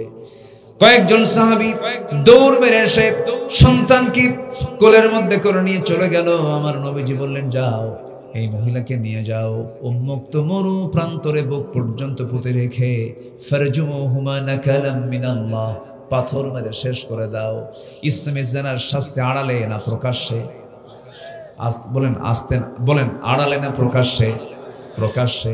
ধরেন নওগাঁর জন্য জওয়ান মাঠ, বগুড়ার 7 মাথা, রাজশাহী রংপুরের মডার্ন মোড়, ঢাকার জিপিও পল্টনের মোড়, গুলিস্তানের মোড়, এরকম করে করে যদি যারা জেনাকার, যারা ধর্ষক, এমন জাতীয় অপরাধী যারা আল্লাহর এই নির্দিষ্ট ফর্মুলা যদি ফলো করে যদি দুই একটা আইন যদি কার্যকর করা হয়, এমন দৃশ্য যদি যুবকদের চোখে ধরা পড়ে যে আল্লাহর কসম পরের দিন থেকে সমস্ত জেনা ধর্ষণ বন্ধ হয়ে যাবে। আসতে কম কেন? আল্লাহই জানেন কোন আইনে কোন পন্থায় বান্দার কল্যাণ সবচেয়ে বেশি জানেন। তিনি কে? সূর্য বানিয়েছেন কে? সূর্যের উপকারিতা, সূর্যের যে কল্যাণ আমরা পাই, এটা সম্পূর্ণ অবদান কার? যে আল্লাহ সূর্য দিয়েছেন, সে আল্লাহ আইনগুলো দিয়েছেন।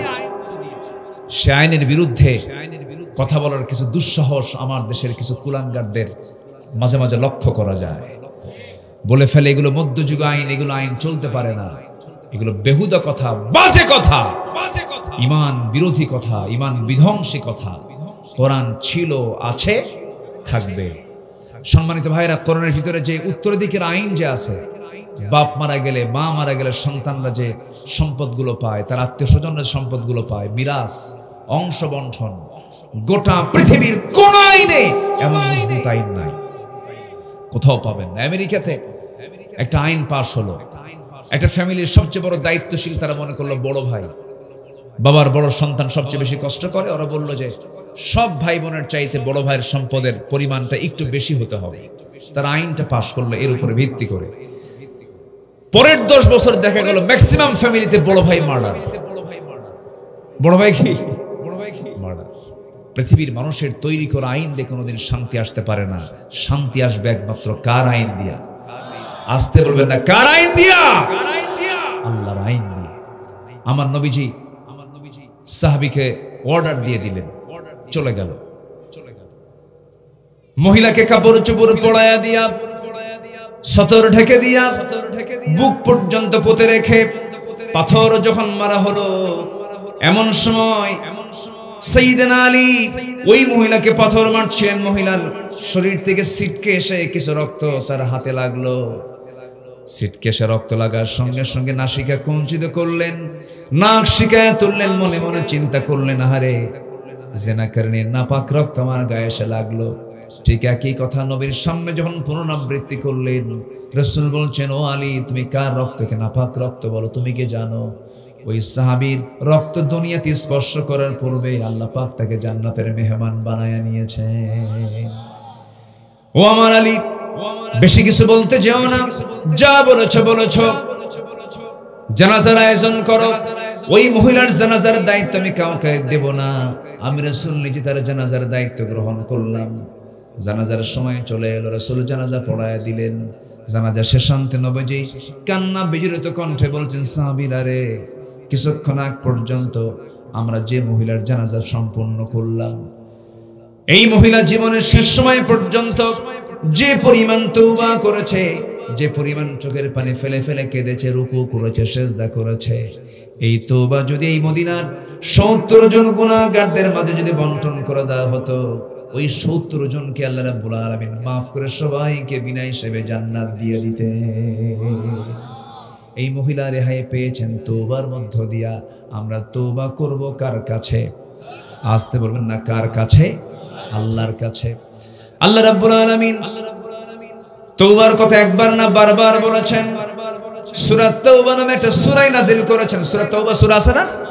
আল্লাহ রাব্বুল আলামিন বলেন, التائبون العابدون الحامدون السائحون الراكعون الساجدون الآمرون بالمعروف والناهون عن المنكر والحافظون لحدود الله وبشر المؤمنين। জোরে বলুন আল্লাহু আকবার। সূরা তাওবার 112 নম্বর আয়াতে 9টা গুণের কথা বলে আল্লাহ রাব্বুল আলামিন তাদেরকে জান্নাতের সংবাদ দিয়েছেন। 9টা গুণের মধ্যে আয়াতে 1 নম্বর গুণ হলো যারা তওবা করবে কার কাছে? আল্লাহর কাছে আমরা তওবা করব, বলবো আল্লাহ ভুল হয়ে গেছে মাফ করো, আর এই ভুল জীবনে করব না। নামাজ ছেড়েছি আজকে থেকে নামাজ আর ছাড়বো না, মিথ্যা বলেছি আজকে থেকে মিথ্যা আর বলবো না, তওবা করব আমি, ক্ষমা করবেন তিনি আমার কে ক্ষমা করবেন? আল্লাহর ওয়াদা, আল্লাহ ক্ষমা করবেন। আমার গুনাহ হয়ে যাবে, ভুল হয়ে যাবে, কিন্তু ইচ্ছাকৃত কোনো গুনাহ করা যাবে না। নাম্বার 2, আত্মশুদ্ধির 2 নাম্বার পন্থা হলো, জি ঠিক আছে, আপনারা থাকবেন তো আবার? হ্যাঁ, আপনারা থাকবেন না ইনশাল্লাহ? ভাইজানকে আমি ছুটি দিয়েছি, কিন্তু আপনাকে কিন্তু ছুটি দেওয়া হয়নি, সবাই থাকে। জি আলহামদুলিল্লাহ, জি জি আলহামদুলিল্লাহ। পিছনের লোকগুলো সামনে বসেন, সামনে আসেন, বসেন, আপনি বসেন, এখানে বসেন, বসেন এখানে বসেন, বসেন ইজলিস, জি বসেন। মাশাআল্লাহ, হাফেজের বাপ, কিসের বাপ বলেন? এই লোকগুলো ওঠে কেন সামনে? এই যে চলে গেল কেন? ওই যে 2 জন, আহা কিছু কয়ও না তো, বসেন বসেন। আমি কি দোয়া করে দেব? আজ থেকে আমি কি দোয়া করে দেব? তোরা উঠবেন না, কিন্তু কেউ উঠবেন না, একজন লোক উঠবেন না। আমি সবাইকে নিয়ে একসঙ্গে দোয়া করব, একসাথে। আমি সবাইকে নিয়ে আমি একসাথে শেষ করতে চাই, একটু আমাকে সময় দিবেন। 12:15 বাজে, আমারও কষ্ট হচ্ছে যে আমি আপনাকে কষ্ট দিচ্ছি মনে হয়। কষ্ট পাচ্ছেন নাকি আপনারা? আর একটু সময় আমি চেয়ে নিচ্ছি। জানেন এই ভাইটা কত গর্বিত? বলেন তো কিসের জন্য গর্বিত? বলেন বলেন কি? উনি নিজেও হাফেজ, কিন্তু তাহলে হাফিজ ইবনু হাফিজ, কি হাফিজ ইবনু হাফিজ, নিজেও হাফেজ, আবার হাফেজের বাপ। আল্লাহু আকবার বলেন। বিশাল ব্যাপার। গোটা পৃথিবী আপনার হাতে দিলে, আমি আমার ছোট্ট একটা আল্লাহ তাআলা সন্তান দিয়েছেন, ছেলে দিয়েছেন। যেদিন সে এরকম খতমের অনুষ্ঠান হয়, দস্তরবন্দের অনুষ্ঠান হয়, আমি তার ওস্তাদকে শুধু বললাম, গোটা পৃথিবী আমার হাতে তুলে দিলে আমি যে আনন্দ পেতাম, তার চাইতে বেশি আনন্দ পাচ্ছে আমার সন্তান আজকে হাফেজ হয়েছে। কি নেবেন আপনি দুনিয়া? কি পাবেন আপনি? বলেন, আপনি হাফেজের বাপ, এর চাইতে বড় তৃপ্তি আর কি আছে? আল্লাহ নিজে হাফেজ, ওয়া ইন্না লাহু লাহাফিজুন। আল্লাহ নিজে হাফেজ, বান্দাও হাফেজ। সিবগাতাল্লাহ, ওয়া মান আহসানু মিনাল্লাহি সিবগা। যার সিনায় কোরআন থাকে সে কেমনে জাহান্নামে যাবে? বলেন, সে কেমনে জাহান্নামে যাবে? সম্মানিত ভাইয়েরা, চোখ বন্ধ করে সন্তানকে মাদ্রাসায় দিবেন, চোখ বন্ধ করে হাফেজ বানাবেন। আমি ওয়াদা করে যাচ্ছি, আপনাকে বলে গেলাম, যে সন্তান তার সিনার মধ্যে 30 পারা কোরআন তুলতে পারে, আল্লাহর কসম পৃথিবীর সকল জ্ঞান সে তার সিনার মধ্যে তুলতে পারে।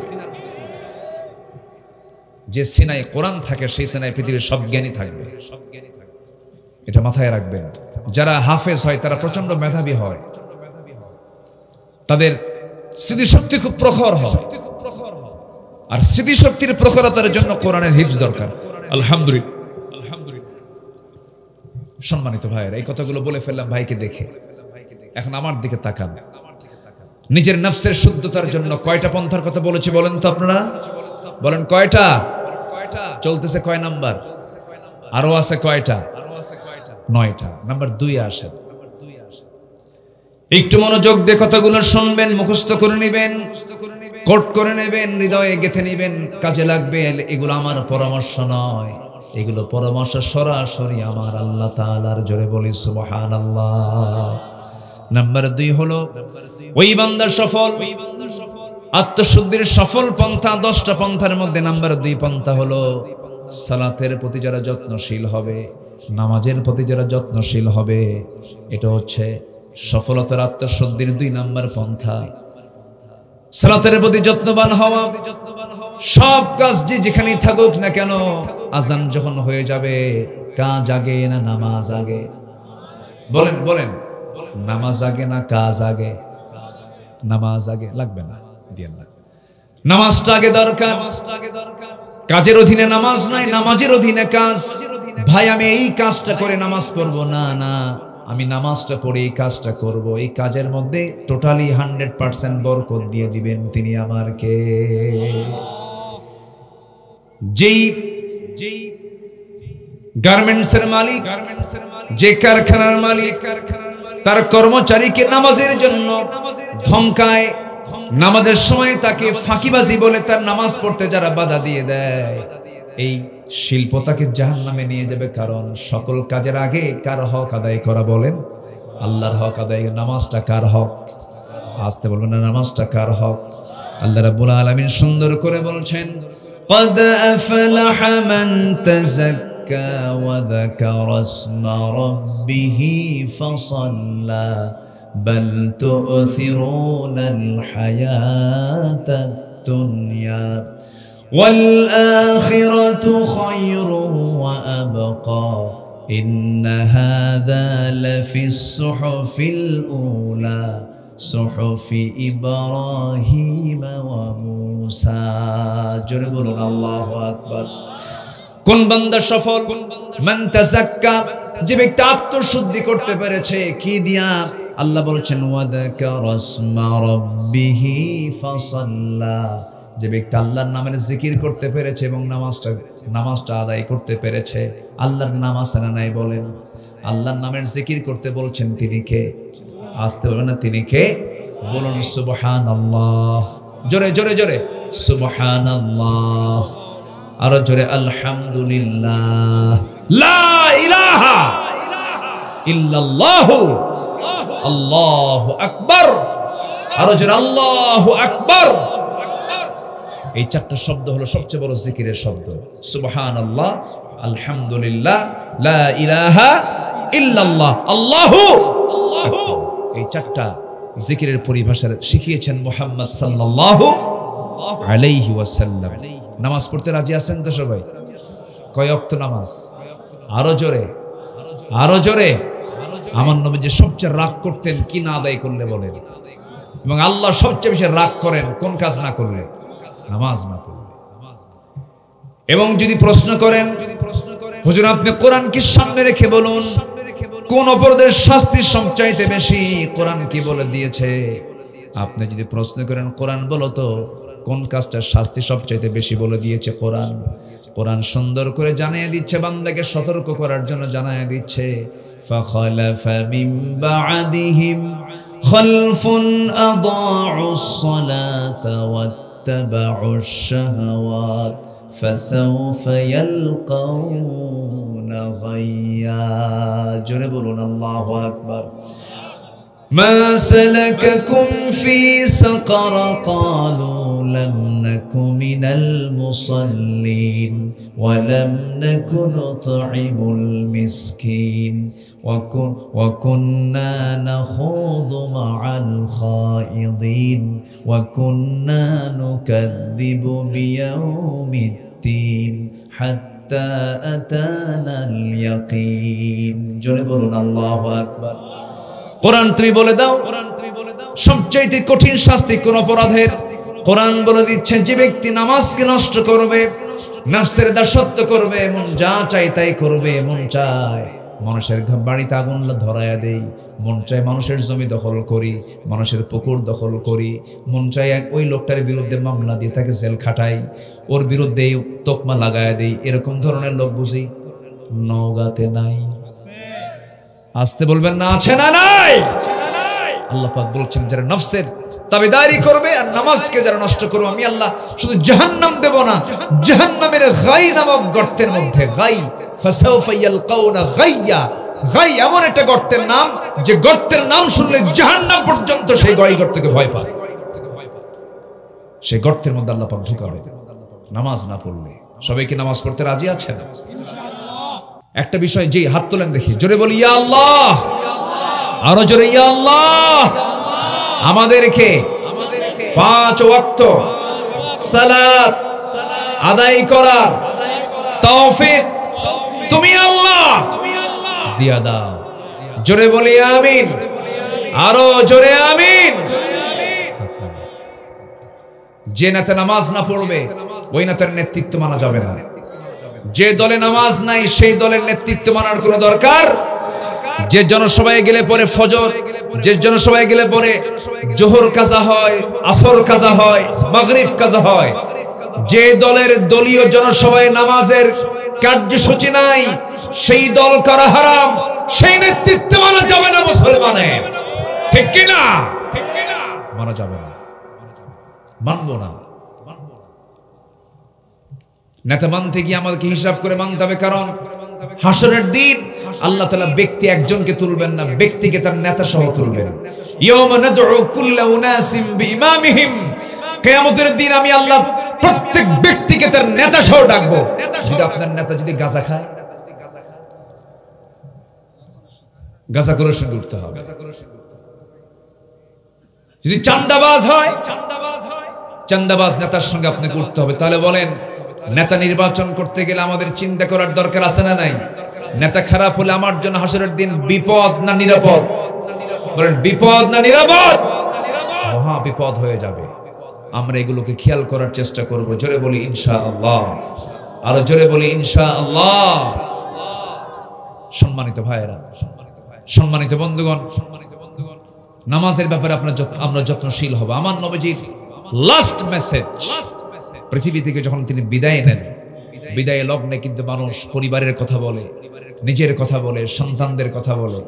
আমার নবীজি বিদায়ের শেষ ভাষণ, বিদায়ের যে শেষ সেন্টেন্স, শেষ যে কথা, তা কি ছিল বলেন? আরো জন, তা কি ছিল বলেন? নামাজ। বউ যদি নামাজ না পড়ে কি করবেন বলেন? বুঝাও কাম হয় না, কি করবেন? দেখছেন একজনকে পিটাতে হবে না, কি যেন করবে। এত অ্যাকশনে গেলে কি কাম হয়? হ্যাঁ, ওয়াহজুরুহুন্না ফিল মাদাজি'i, কত কথা আসছে, কত সিস্টেম আসছে, কত পদ্ধতি আসছে। কয় হুজুর নামাজ না বলে পিটাবো, এটা উত্তর হলো? বলেন তো, বউ কি পিটানোর জিনিস না আদরের জিনিস? বলেন, এই আস্তে কন কেন? বউ কি পিটানোর জিনিস না মোহাব্বতের জিনিস? একটু জোরে কোন মায়েরা শুনুন, কি পিটানোর না মোহাব্বতের? দেখেন বাচ্চারাও কয় মোহাব্বতের। তুমি ওর মোহাব্বতের বুঝবে কি? মাশাআল্লাহ, ওরা মোহাব্বত করতে শিখবে ইনশাআল্লাহ। জোরে বলি ইনশাআল্লাহ। সুন্দর করে বুঝাতে হবে। আমার বন্ধুগণ, ঘরকে নামাজ দিয়ে সাজাতে হবে কি দিয়া? ফার্নিচার না নামাজ? বলেন, ফার্নিচার না নামাজ?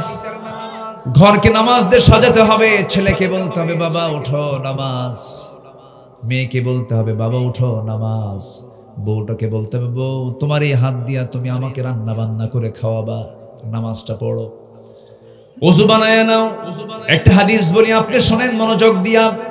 প্রত্যেক বান্দার কাছে শেষ রাত্রিতে ফজরের একটু আজানের একটু আগে তাহাজ্জুদের সময় প্রত্যেকটা ব্যক্তির কাছে শয়তান এসে শিওরে বসে তিনটা গিট মারে। কয়টা গিট মারে বলেন? তিনটা গিট মারে। গিট মারা বোঝেন তো কি? গিরা দেওয়া, গিট্ট দেওয়া, বাঁধন দেওয়া, তিনটা গিট দিয়ে দেয়। এই তিনটা গিট মেরে শয়তান চলে যায়। আমার রাসূল বলেন, ও সাহাবীরা, শয়তানের বেঁধে দেওয়া এই তিনটা গিট যদি তোমরা ছুটাতে চাও, তিনটা আমল করবে। নাম্বার 1 হলো, আজান যখন তোমার কানে আসবে আস্তে করে তোমার বিছানা থেকে তোমার পিঠটা সরায় নিবে, একটা গিট ছুটে যাবে। এরপরে তুমি সুন্দর করে ওযু বানাবে, 2 নাম্বার গিটটা ছুটে যাবে। এরপরে তুমি ওযু বানায় নামাজের নিয়তে মসজিদের দিকে রওনা দেবে। প্রত্যেকটা কদমে কদমে 10টা করে নেকি লেখা শুরু হয়ে যাবে। নামাজ যখন শুরু করবে 3 নাম্বার গিটটাও ছুটে যাবে। পরবর্তী 24 ঘন্টা শয়তান তোমার কাছে ওয়াসওয়াসা দেওয়ার জন্য আসার সাহস পাবে না। জোরে কোন সুবহানাল্লাহ। শয়তানের গিটটা ছুটানোর জন্য কোন নামাজ আগে দরকার বলেন? বলেন, কোন নামাজ আগে দরকার? একটা আদর্শ গ্রামের বৈশিষ্ট্য কি? জোহরে মুসল্লি বেশি হওয়া, আসরে মুসল্লি বেশি হওয়া না ফজরে মুসল্লি বেশি হওয়া? ফজরে মুসল্লি বেশি হওয়া। ফজরে সবাই বাড়িতে থাকে, হিসাব হবে ফজরে কতজন মুসল্লি নামাজ পড়লো। এটা আদর্শ গ্রাম। সাজানোর দরকার আছে না নাই? সাজানোর দরকার আছে না নাই? সাজাতে হবে গ্রামটা কি? মাতব্বর যারা আছেন গ্রামের বৈঠক একদিন দিয়ে বলবেন, শুনে এদিকে আসো, সারা জীবন অনেকের বিচার করলাম, মাতব্বরি করলাম, কিয়ামতের দিন আল্লাহ যদি আমাকে নামাজের ব্যাপারে প্রশ্ন করে বসেন, গ্রামের লোকজনকে নিয়ে নামাজের ব্যাপারে কোনো পরামর্শ করছিস নাকি বল, উত্তর দেব কি? সুন্দর করে ডাকবেন, ডাক দিয়ে বলবেন, ও গ্রামবাসী, তোমরা আমাকে দায়িত্ব দিয়েছো, আমি ফজরে মুসল্লি পাই না, আমি আল্লাহর কাছে কি জবাব দেব? একটু কেঁদে ফেলবেন, সবাইকে দরদ নিয়ে মোহাব্বত নিয়ে বলবেন, একদিন বলবেন, 2 দিনের বৈঠকে বলবেন, সুন্দর কাজ হয়ে যাবে। দেখবেন একটা গ্রামের প্রত্যেকটা বাড়ি থেকে যদি ফজরের সময় যদি মসজিদে চলে আসে, আল্লাহর কসম করে বলি, ওই গ্রামটা হয়ে যাবে জান্নাতি গ্রাম। জোরে কোন সুবহানাল্লাহ। ঘরটাকে জান্নাতি ঘর বানায় ফেলেন। ফজর যখন হয়ে যাবে, আপনি বাবা সবার আগে উঠবেন, ছেলেকে ডাক দিবেন, বলবেন সালাত সালাত সালাত সালাত সালাত সালাত, বারবার বলবেন। সুন্দর করে সে নামাজে দাঁড়ায়া যাবে। মসজিদে গিয়ে জামাত পান নাই, বাড়িতে আজান দিয়ে ফেলবেন, সুন্দর করে আপনি নামাজের ইমাম হয়ে যাবেন। আপনার বউ পিছনে দাঁড়ায়া যাবে, সন্তান ছেলে আপনার পাশে দাঁড়াবে, মেয়েরা তার মার পাশে দাঁড়াবে। এমন করে সুন্দর করে কাতার করে বাড়িতে নামাজের পরিবেশ তৈরি করে ফেলবেন। আপনি কি জানেন, যে পরিবারে নামাজটা ঠিক মতো আছে, আল্লাহর কসম, সেই পরিবারে শয়তান ওয়াসওয়াসা দিতে পারে না। সুন্দর করে নামাজের পরিবেশ তৈরি করবেন। বউটাকে আস্তে করে ডাক দিয়ে বলবেন, বউ দেখো, তোমার সঙ্গে আমার কত গভীর সম্পর্ক, আমার যৌবন তোমার কাছে, তোমার যৌবন আমার কাছে। আমাদের দুইজনের সম্পর্কের মধ্যে দিয়ে যে সন্তানগুলো, ফুটন্ত গোলাপগুলো পরিবার সুন্দর করে ছড়িয়ে পড়েছে, আমার সন্তান তুমি কি চাও শুধু দুনিয়ার মার্কেটে একসঙ্গে যাব না, আমরা যদি জান্নাতের মার্কেটে একসঙ্গে মার্কেটিং করতে চাই, চলো না আমরা দুজন মিলে নামাজ পড়ি। দেখবেন দুজন নামাজ পড়া শুরু হয়ে গেছে। সুন্দর করে বলবেন, আমার নবী দুনিয়া থেকে যখন বিদায় নেবেন, একবার হোশ একবার বেহোশ, রবিউল আউয়াল মাস চলে আসছে, আমার নবীজির দেহের মধ্যে বিষক্রিয়া দেখা দিয়েছে। নবীজিকে ইহুদির বাচ্চারা বিষ মেরেছিল, বিষ খাদ্যের মধ্যে দিয়েছিল। আমার বন্ধুগণ, যে ইহুদির বাচ্চারা আমার নবীর মতো প্রাণপ্রিয় নবীর খাবারের মধ্যে বিষ ঢুকাতে পারে, সে ইহুদির বাচ্চারা মুসলমানদের কোনোদিন কল্যাণ করতে পারে নাকি? আসতে বলবেন না, পারে নাকি? অনেক নবীকে তারা হত্যা করেছে, অনেক পয়গম্বরদের কি ঝুলায় মেরেছে। ওয়ায়াকতুলুনান নাবিয়্যিনা বিগাইরি হক। জাকারিয়া আলাইহিস সালাতু ওয়াস সালামকে করাত দিয়ে 2 টুকরা করে শহীদ করে দেওয়া হয়েছে। এরপর ইহা আলাইহিস সালাতু ওয়াস সালামকে জব করে দুনিয়া থেকে বিদায় করে দেওয়া হয়েছে। অনেক নবীকে মারা হয়েছে। আমার বন্ধুগণ, আমার ভাইরা, সেই নবীজি যখন ওই বিষক্রিয়ায় যখন আক্রান্ত হয়ে পড়লেন, নবীজির মুখ থেকে বারবার বমি বের হচ্ছিল, শরীর থেকে ঘাম ঝরতেছিল। রাসূল একবার হোশ একবার বেহুশ। ওই অবস্থায় খোঁড়ায় খোঁড়ায় রাসূল আম্মা জান আয়েশার ঘরের সামনে গিয়ে দরজায় নক করলেন। দরজা খুলে গেল। ভিতরে ঢুকিয়ে বলছেন, আয়েশা, শরীরটা ভালো যাচ্ছে না, মনে হয় মারা যাবো, আমি দুনিয়াতে বাঁচবো না, মাথায় একটু পানি ঢেলে দাও তো। মাথায় পানি ঢেলে দেওয়া হলো। আজান হয়ে গেল। আজান যখন হয়ে গেছে, রাসূল বলছেন, আয়েশা, আমার বেলাল আজান দিল, আমি মসজিদে না গেলে কেমন হয়? নিজের গায়ে কোনো শক্তি নাই, সর্বশক্তি প্রয়োগ করে তিনি দাঁড়ানোর জন্য চেষ্টা করতে নিয়ে পারলেন না, মাথা চক্কর মেরে পড়ে যেতে নিলেন। আম্মা জান আয়েশা তাকে শক্ত করে ধরলেন আর বলছেন, ইয়া রাসূলুল্লাহ, আপনি জামাতে নামাজ পড়তে পারবেন না? রাসূল বলছেন, মনে হয় আমি আর পারবো না জামাতে নামাজ পড়তে, কিন্তু আমার বেলাল তো আজকে আমাকে না দেখে আজান দিয়েছে, কান্নাকাটি করেছে আজানের মধ্যে, আমাকে দেখে নাই। ও আমার আয়েশা, নামাজ তো সময় মতো শুরু হয়ে যাবে, কি নামাজটা পড়াবে? আমার পক্ষ থেকে জানান দিয়ে দাও, আমার বন্ধু তোমার আব্বা আবু বকরের জন্য আমার মুসাল্লায় দাঁড়ায় নামাজের দায়িত্ব পালন করে নেয়। সময় হয়ে গেছে, নামাজের মুসাল্লা ইমাম নতুন আসছেন। সাহাবায়ে কেরামদের মধ্যে কান্নার রোল পড়ে গেছে। সাহাবীরা কান্দে, কান্নায় বিজড়িত হয়ে চিৎকার করে কাঁদতেছে। জানাজায় নামাজে সবাই হাজির হয়ে গেছে। আমার নবীজি বলছেন, আমার আয়েশা রে, আমার সাহাবীরা কান্দে কেন? আমাকে একটু ধরো তো। জানালার কাছে নিয়ে যাওয়া হলো। জানালার কাছাকাছি নিয়ে যাওয়ার পরে সেই জানালার ফাঁকা দিয়ে আমার রাসূল সাহাবায়ে কেরামদের নামাজের দৃশ্যগুলো দেখতেছিলেন। আমাদের আয়েশা তাকে ধরে আছেন, রুকুতে যান, সেজদায় যান। সাহাবায়ে কেরাম চোখের পানি ফেলে ফেলে কাঁদতেছেন, আওয়াজ দিয়ে দিয়ে কাঁদতেছেন। আমার নবীজির কান্নায় কোনো আওয়াজ নাই, কিন্তু চোখের কোনা বেয়ে বেয়ে টপ টপ করে পানি পড়ে। আম্মা জান আয়েশা তার হাত দিয়া সেই চোখের পানিগুলো বারবার মুছে দিচ্ছেন আর বলছেন, ইয়া রাসূলুল্লাহ, আপনি কাঁদেন কেন? আপনার সাহাবীরা তো নামাজ পড়ছে, তারা তো আল্লাহর হক আদায় করছে, আপনার কান্নার কারণটা কি? রাসূল বলছেন, আয়েশা রে, আমার যে চোখের পানি দেখতেছ, আল্লাহর কসম করে বলি, এই চোখের পানি আমার দুঃখের নয়, এই চোখের পানি আমার চরম আনন্দের পানি। তুমি কি জানো এই নামাজ আজকে রাষ্ট্রীয় পর্যায়ে কায়েম হয়ে গেছে? এই নামাজ পড়তে গেলে মক্কার কুরাইশ আমার হাতের মধ্যে মূর্তি ঢুকায় দিত। এই নামাজ পড়তে গেলে মক্কার কুরাইশ আমার পিঠের উপরে উটের পচা নারী পরি চাপায় দিয়েছে, মুক্ত করে জমিনে পড়ে গেছি। এই নামাজ কায়েমের সংগ্রাম করতে গিয়ে তায়েফের ময়দানে কাফেররা আমাকে চোকা চোকা পাথর দিয়ে রক্তাক্ত করেছে। দেখো এই যে ক্ষত বিক্ষতের চিহ্নগুলো আমি লালন করছি, দেখো দেখো আমার শরীরে কত ক্ষত জখমের চিহ্ন, কত ক্ষতের চিহ্ন। এই নামাজ কায়েমের সংগ্রাম করতে গিয়ে উহুদের প্রান্তরে কাফের মুশরিকরা আমার দাঁত ভেঙ্গে ফেলে দিয়েছে। দেখো দাঁত ভাঙ্গা দেহ নিয়া, দাঁত ভাঙ্গা মুখ নিয়ে দুনিয়া থেকে বিদায় নিতেছি। ওরে আয়েশা, এই নামাজ কায়েমের সংগ্রাম করতে গিয়া, ওই খন্দকের পরীক্ষা খনন করতে গিয়া কোমরটা হারায় ফেলছি, কোমরটা সোজা করতে পারি না। ওরে আয়েশা, আজকে আমি আমার কোমর সোজা করতে পারি না খন্দকের পরীক্ষা খনন করতে গিয়ে, এই শুধু নামাজ কায়েমের জন্য। সেই নামাজ কায়েম আজকে রাষ্ট্রীয় পর্যায়ে বাস্তবায়ন হয়েছে। এই চরম আনন্দে আমার চোখের পানি বের করতে বাধ্য করেছে। আয়েশা, মনে হয় বাঁচবো না, আমাকে একটু সহায় দাও, মাথায় পানি ঢেলে দাও, আমার নবীজি তার কাছ থেকে বিদায় নেবেন। এমন সময় বলছেন, ও আমার আয়েশা, আমার খাদেম আনাস কোথায় গেল? আনাসকে দেখি না। সাইয়েদনা আনাস নাই, আশেপাশে নাই। রাসূল বলেছেন, আমার আনাসকে খুঁজে বের করে আনো। আনাস বিন মালিক অনেক দূর থেকে তিনি বের হয়ে আসলেন, তার মুখে তখন দাড়ি উঠেই নাই, ছোট্ট মানুষ, 20 বছর বয়স তার। তাই সেই সময় রাসূল বলছেন, আনাস রে, যদি কোনো ভুল করে থেকে আমাকে মাফ করে দিও, তুমি আমার খাদেম, আমার কাছ থেকে দূরে দূরে থাকো কেন? কি হয়েছে? কোনো ভুল হলে মাফ চাই। সাইয়েদনা আনাস বলেন, ইয়া রাসূলুল্লাহ, মাফ আপনি চাবেন, কোনো মাফ তো আমি চাই। আমি তো আপনার কোনো খেদমত করতে পারলাম না, আমি আপনার কোনো খেদমত করতে পারলাম না।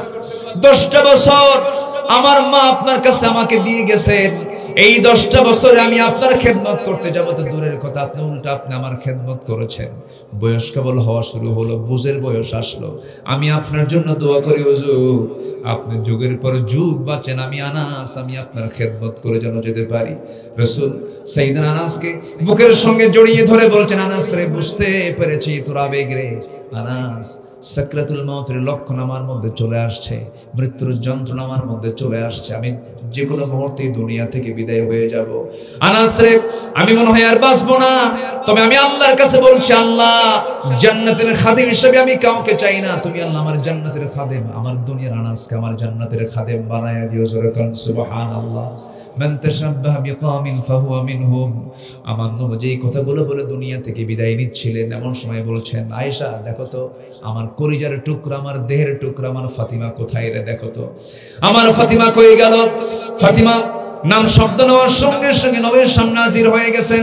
কোন আওয়াজ নাই, কোন শব্দ নাই, শুধু চক্ষু বেয়ে টপ টপ করে পানি পড়ছে। রাসূল বলছেন, আরে ফাতিমা, এই দিকে আয়। সহিহ সিয়াসিতের হাদিস, নবীজি তাকে পাশে বসালেন, কানের মধ্যে মুখ ঢোকায় বলছেন, কানে কানে কি যেন বললেন। আম্মাজান আয়েশা হাদিসটা বর্ণনা করে বলেন, কি যেন কানে কানে বললেন, কান্না থেমে গেল। শুধু এতটুকুন বলেন, ফাতিমা, কেঁদো না, কেঁদো না। দুনিয়ার জিন্দেগিতে আমি যেমন তোমাকে দূরে রাখতে দেই নাই, দূরে থাকতে দেই নাই, আমি দুনিয়া থেকে বিদায় হয়ে যাব। আমার বিদায়ের পরও তুমি আমার পরপরই দুনিয়া থেকে বিদায় হবে, কবরের জিন্দেগিতে তুমি আমার সাথে সাথেই থেকে যাবে। ফাতিমাকে সান্ত্বনা দিলেন। এরপরে রাসূল দুনিয়া থেকে বিদায় নেবেন। এমন সময় রাসূল আস্তে করে ডাক দিয়ে বলছে, আয়েশা রে, আমি বুঝি দুনিয়া থেকে বিদায় হয়ে যাব, আমার সাহাবীদের সঙ্গে তো আমার আর কোনো কথা হলো না, আমি তোমাকে সর্বশেষ একটা মেসেজ দিয়ে দেই। আমার উম্মতকে সারা জীবন ভালোবেসেছি, সারা জীবন উম্মতের জন্য কেঁদেছি, আমি আমার উম্মতকে ছাড়া জান্নাত যেতে চাই না। আমার উম্মতকে বলে দিবা, আমার উম্মতরা যেন কখনো 5 ওয়াক্ত নামাজ না ছেড়ে দেয়। ভাইরা, সেই নামাজকে আমরা পড়বো, জোরে বলি ইনশাআল্লাহ, পড়বো। আত্মশুদ্ধির 10 পন্থা, নিজের জীবনের নফসের শুদ্ধির 10 পন্থা, 10টা পথ। এর মধ্যে 1 নাম্বার হলো তওবা করা, নাম্বার 2 হলো সুন্দর করে নামাজটা পড়া, নামাজটা আমরা পড়বো, জোরে বলি ইনশাআল্লাহ। নাম্বার 3 হলো সিয়াম সাধনা। সিয়াম সাধনার মাস তো আমরা পাড়ি দিলাম, কিন্তু না, প্রত্যেক মাসে রোজা আছে না নাই? আসতে বলবেন না, আছে না নাই? যদিও নফল রোজা, কিন্তু আমার রাসূল কখনো নফল রোজা বাদ দেন নাই। সোমবার বৃহস্পতিবারের রোজা। যুবকরা, তোমার যৌবন কন্ট্রোল করতে পারো না, বিয়ে করতে পারছো না, সমস্যা। রোজা রাখো, চোখটা সংযত করো, যৌবনকে সংযত করো। রোজা এমন একটা ইবাদত, পৃথিবীর সব কিছুই দেখা যায়, সব ইবাদত দেখা যায়। নামাজে দাঁড়াচ্ছেন, দেখে ফেললো একজন, এরপরে দান করছেন, দেখে ফেলছে একজন, কিন্তু রোজাটা এমন একটা ইবাদতের নাম, পৃথিবীর কোনো মানুষের দেখার কোনো সাধ্য নাই। বান্দা রোজা আছে কি আছে না, সম্পূর্ণ খবর একমাত্র জানান তিনি আমার কে। এই যে আল্লাহ নিজে বলছেন, এই রোজাটা আমার জন্য, এটার পুরস্কার আমি আল্লাহ নিজ হাতে বান্দাকে জান্নাত বুঝায় দেব। জোরে বলে সুবহানাল্লাহ, আরো জোরে বলে সুবহানাল্লাহ। রোজা মানে কি জানেন? যার রোজা কবুল হবে তার জান্নাত ওয়াজিব হয়ে যাবে। আমি সাউথ কোরিয়াতে বছর 10 আগে গিয়েছিলাম। সাউথ কোরিয়া, দক্ষিণ কোরিয়া, ওই দেশের টোটালি মানুষ ম্যাক্সিমাম সব বৌদ্ধ, গৌতম বুদ্ধের তারা অনুসারী। তা আমার দেশের কিছু প্রবাসী সেখানে যায়, থাকে, চাকরি করে। এক প্রবাসী আমাকে গল্প করছেন, হুজুর, এক আমার মালিক, সে বৌদ্ধ, রোজার মাসে আমি রোজা আছে, সে রোজা বোঝে না। আমাকে বললো, রোজা কি? হটস কল রোজা, রোজা কি? তুই বুঝাই দিলাম, না খেয়ে থাকে। না খেয়ে থাকা কেন? পানি খাও, পানি খাও। সে আমার সামনে একটা পানি দিল, পানির বোতল দিয়ে, পানি খাও। কিসের রোজা? কেন আল্লাহ আমাকে মানা করে? আল্লাহ আর কিসের মানা করবে? কেন আল্লাহ আমাকে মানা করছে, এজন্য খাবো না। আল্লাহ তোমাকে মানা করলো, ঠিক আছে, তুমি খাবা না, খাবা না, ঘরের মধ্যে লুকায় যা খাও। কি কথা কি বুঝতেছেন? মানে ও বোঝে নাই যে আল্লাহ লুকেও দেখে, এটা বোঝে না। তো বললো, আমার আল্লাহ এমন আল্লাহ যিনি লুকে খেলেও খায়, লুকে খেলেও দেখে, গোপনে খেলেও দেখে, প্রকাশ্যে খেলেও দেখে। আশ্চর্য হয়ে, তাই তোমার আল্লাহ গোপনেও দেখে, প্রকাশ্যেও দেখে, আর তুমি সেই আল্লাহকে ভয় করে রোজা আছো। তোমার দেশের মানুষ কি? আমার দেশের মানুষের সবাই রোজা রাখে। বলতেছে, তোমার দেশের মানুষ তো খুব বড় আল্লাহওয়ালা, কোনো অপরাধ করে না, কোনো চুরি ডাকাতি করে না, নাকি? কি আস্তে কয়, আস্তে কয়। তাহলে ওই বৌদ্ধের যে ধারণা, সেই ধারণাই তো রাইট। জাল্লার ভয়ে খায় না আড়ালে, জাল্লার ভয়ে কোনো পানি খায় না, কোনো কিছু খায় না, বৈধ স্ত্রীর কাছে সে যায় না আল্লাহর ভয়ে। সে তো আল্লাহ ওয়ালাই, সে তার মতো ভালো মানুষ তো হওয়ার কথা না। তাহলে এত রোজাদার আমার দেশে থাকার পরও চুরি আসে না নাই, ডাকাতি আসে না নাই, তাহলে কেমন কি রোজা হলো আমাদের বলেন? তাহলে আত্মশুদ্ধির জন্য নকল রোজার দরকার না, আসল রোজার দরকার। বলেন কি রোজার দরকার? আসল রোজা। আমরা আসল রোজা পালন করব, জোরে বলি ইনশাআল্লাহ। নাম্বার 4 হলো আল্লাহর জিকির করা। আল্লাযীনা আমানু তাতমাইন্নু কুলুবুহুম বিযিকরিল্লাহ আলা বিযিকরিল্লাহি তাতমাইন্নুল কুলুব। জোরে বলুন আল্লাহু আকবার। নাম্বার 5 হলো আত্মশুদ্ধির জন্য নাম্বার 5 নাম্বার পথ হলো কোরআনের সাথে সম্পর্ক বেশি রাখবো আমরা। এই কিতাবের সঙ্গে সম্পর্ক বেশি যার, আল্লাহর সঙ্গেও সম্পর্ক বেশি তার। এই কিতাবকে সুন্দর করে পড়বো, তিলাওয়াত, কিরাআত, দিরাসাত, তাদাব্বুর সব মিলিয়ে আমার সঙ্গে কোরআনকে আমার সঙ্গে আমার লালন করতে হবে, বুঝতে হবে। আপনি কি জানেন এই কোরআন একদিন আমাকে আপনাকে সুপারিশ করে জান্নাতের দরজায় পৌঁছায়া দেবে? জোরে বলি সুবহানাল্লাহ। এই জন্য দুনিয়ার দল করব না, কোরআনের দল করব। আরো জোরে ওয়াদা করে যান, দুনিয়ার দল না কোরআনের দল। আরো জোরে বলেন, দুনিয়ার দল না কোরআনের দল, দুনিয়ার দল না কোরআনের দল, দুনিয়ার দল না কোরআনের দল। মনে যেন থাকে, জোরে বলি ইনশাআল্লাহ। নাকি বের হওয়ার পরে ভুলে যাবেন? নাম্বার 6 হলো সেজদায় বেশি বেশি ক্রন্দন করা। ইয়াখিরুনা লিল আযকানি ইয়াবকুন ওয়া ইয়াজিদুহুম খুশুআ। জোরে বলুন আল্লাহু আকবার। নাম্বার 7 হলো হালাল রিজিক উপার্জন করা। কুলু মিনাত তাইয়্যিবাত ওয়া আমালু সালিহান ইন্নী বিমা তা'মালুনা আলিম। জোরে বলুন আল্লাহু আকবার। নাম্বার 8 হলো মিথ্যাচার ছেড়ে দেওয়া, গীবতকে বর্জন করে ফেলা। মিথ্যাচার করা যাবে না, গীবত করা যাবে না, ইমানদারের মুখ থেকে মিথ্যা কথা বের হবে না। ইমানদার যে তার মুখ থেকে মিথ্যা বচন কখনো আসবে না, মিথ্যা বচন সে করবে না, মিথ্যা কথা সে বলবে না, মিথ্যা সাক্ষী সে দেবে না। আমার দেশে এমন সাক্ষীও দেখেছি বিগত 16 বছর সাক্ষীর জন্ম হলো 76 আর ঘটনা হলো 71। হ্যাঁ কি কি বলেন বলেন কি ঘটনা কি 71, সাক্ষীর জন্ম কোন সাল 76, তাহলে 5 বছর আগের ঘটনা সে জানলো কেমনে? রুহের জগৎ থেকে সে চোখ দিয়ে দেখছে।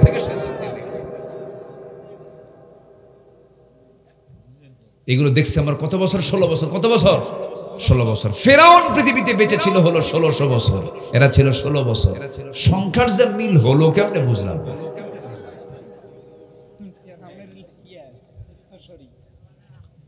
আল্লাহ তাআলা এদের কিছু উদাহরণ দিয়েছে, জানেন? আল্লাহ তাআলা এদের কিছু উদাহরণ দিয়েছে, যেরকম আল্লাহ তাআলা মশার উদাহরণ দিয়েছেন। কিসের উদাহরণ বলেন তো? মশা। মশা মশা কি করে আমাদের বলেন? কামড়ায় কিনা?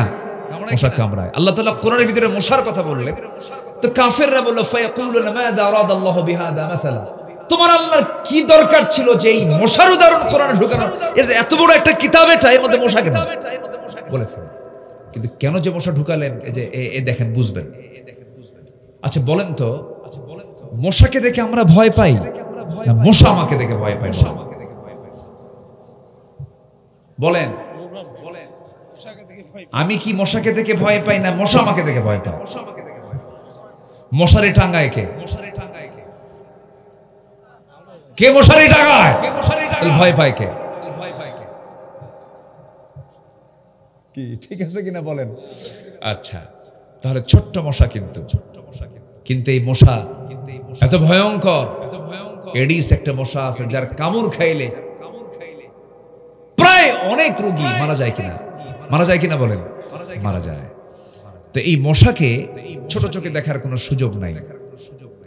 আল্লাহ পাক মশার উদাহরণ দিয়েছেন সূরা বাকারার মেবি 22-26 নম্বর আয়াত। আল্লাহ তাআলা এই মশার উদাহরণ, ইন্নাল্লাহা লা ইস্তাহি আন ইয়াদরিবা মাসালাম মা বাউদাতান। বাউদাতান বলেছেন, এটা গোলতা শেষে আছে, এটা মুয়ান্নাস। মশা কামড় মারে পুরুষ মশা না স্ত্রী মশা? বলেন, কি মশা কামড়ায়? পুরুষ মশা কামড়ায় না মহিলা মশা কামড়ায়? আরে মহিলা মশা কামড়ায়, এটা জানতে হবে তো। আমরা কামড়াই না না, আবার মাদেরকে দোষ দেওয়া যাবে না। এখানে কিন্তু মহিলারা না, এখানে মহিলা মশা। মহিলা কি মশা? আচ্ছা, মহিলা মশা কামড়ায়। এই মহিলা মশাটা কামড়ায় আল্লাহ পাক 1500 বছর আগে কিন্তু মহিলা মশার কথাই বলেছেন।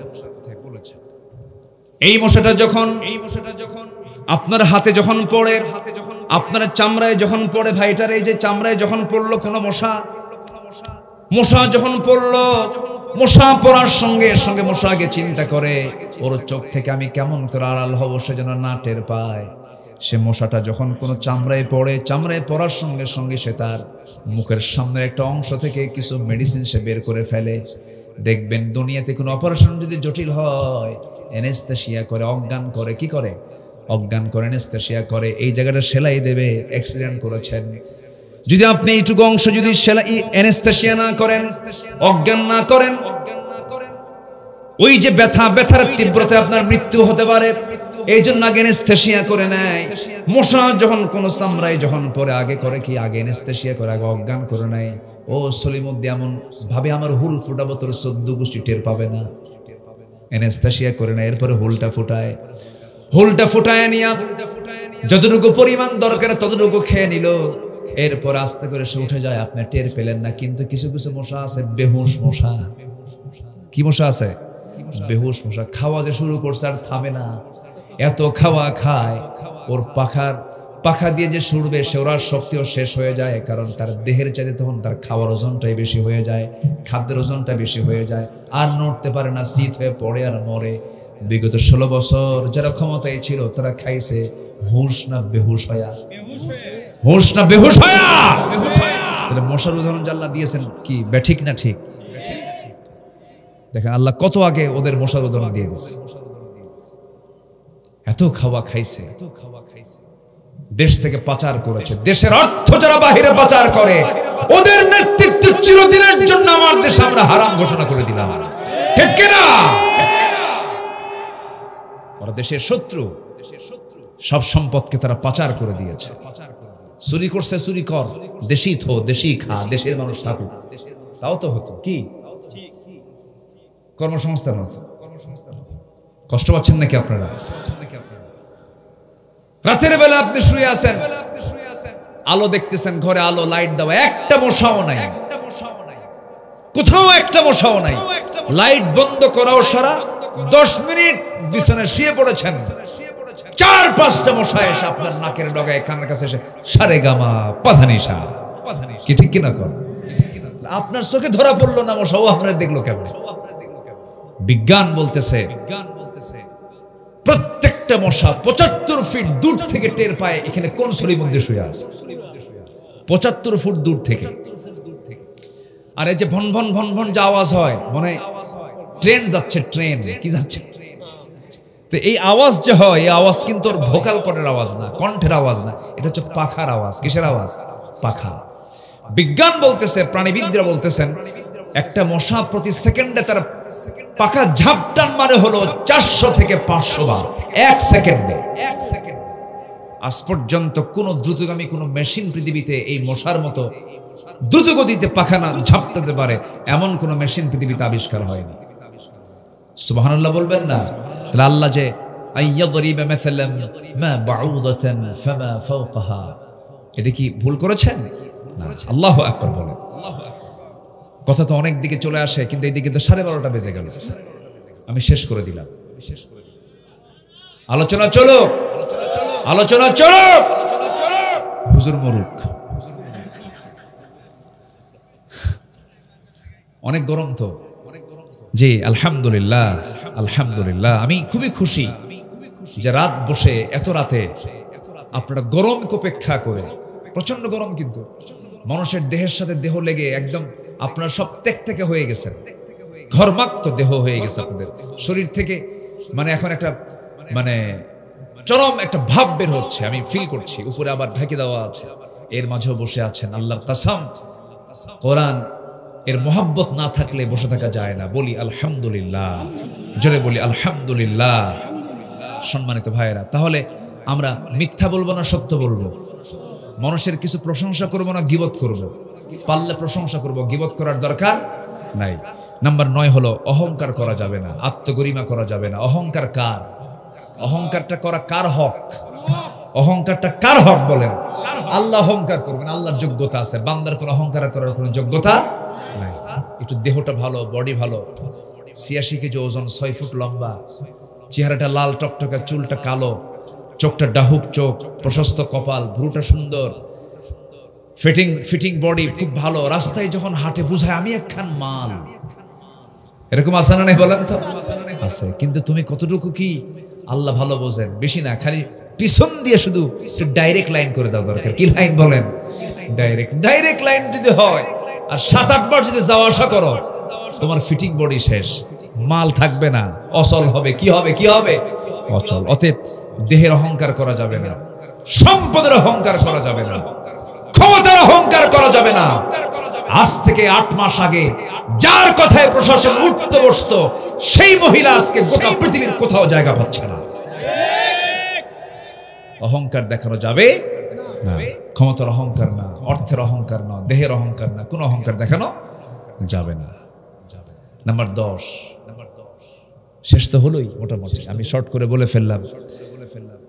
নাম্বার 10 হচ্ছে তাকওয়া অর্জন করব আমরা।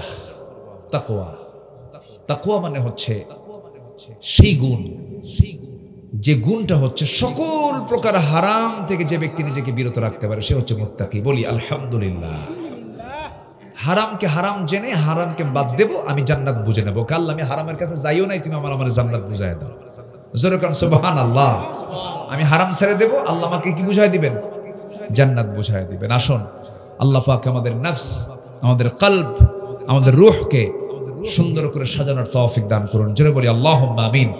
নফস হচ্ছে লেজিসলেটিভ, এরপরে রূহ হচ্ছে অ্যাডমিনিস্ট্রেটিভ, আর কলব হচ্ছে ফেডারেটিভ। এই তিনটাকে আমরা অত্যন্ত সুন্দর যত্নের সঙ্গে আমরা এটাকে লালন করব। নফসকে প্রশ্রয় দেব না খারাপ কাজের জন্য। যুবকরা নোংরামি করবা না। বিয়ের আগে কোনো প্রেম হয় না, প্রেম হবে হলো বিয়ের আগে না বিয়ের পরে।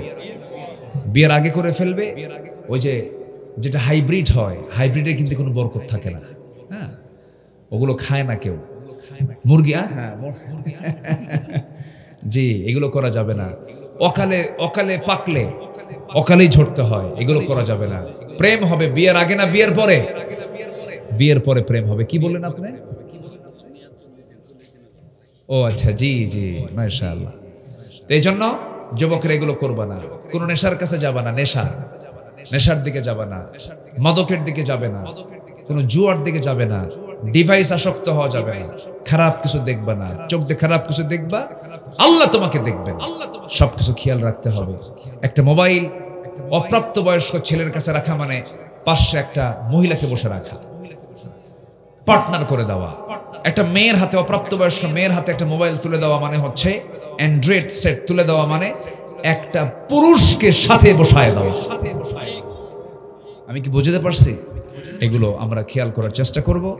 আল্লাহ তুমি সবাইকে বোঝার তৌফিক দাও। আসুন আমরা সময় আর ক্ষেপণ করবো না, যতটুকু হয়েছে বলি আলহামদুলিল্লাহ। আমরা এখন দোয়ার দিকে যাব।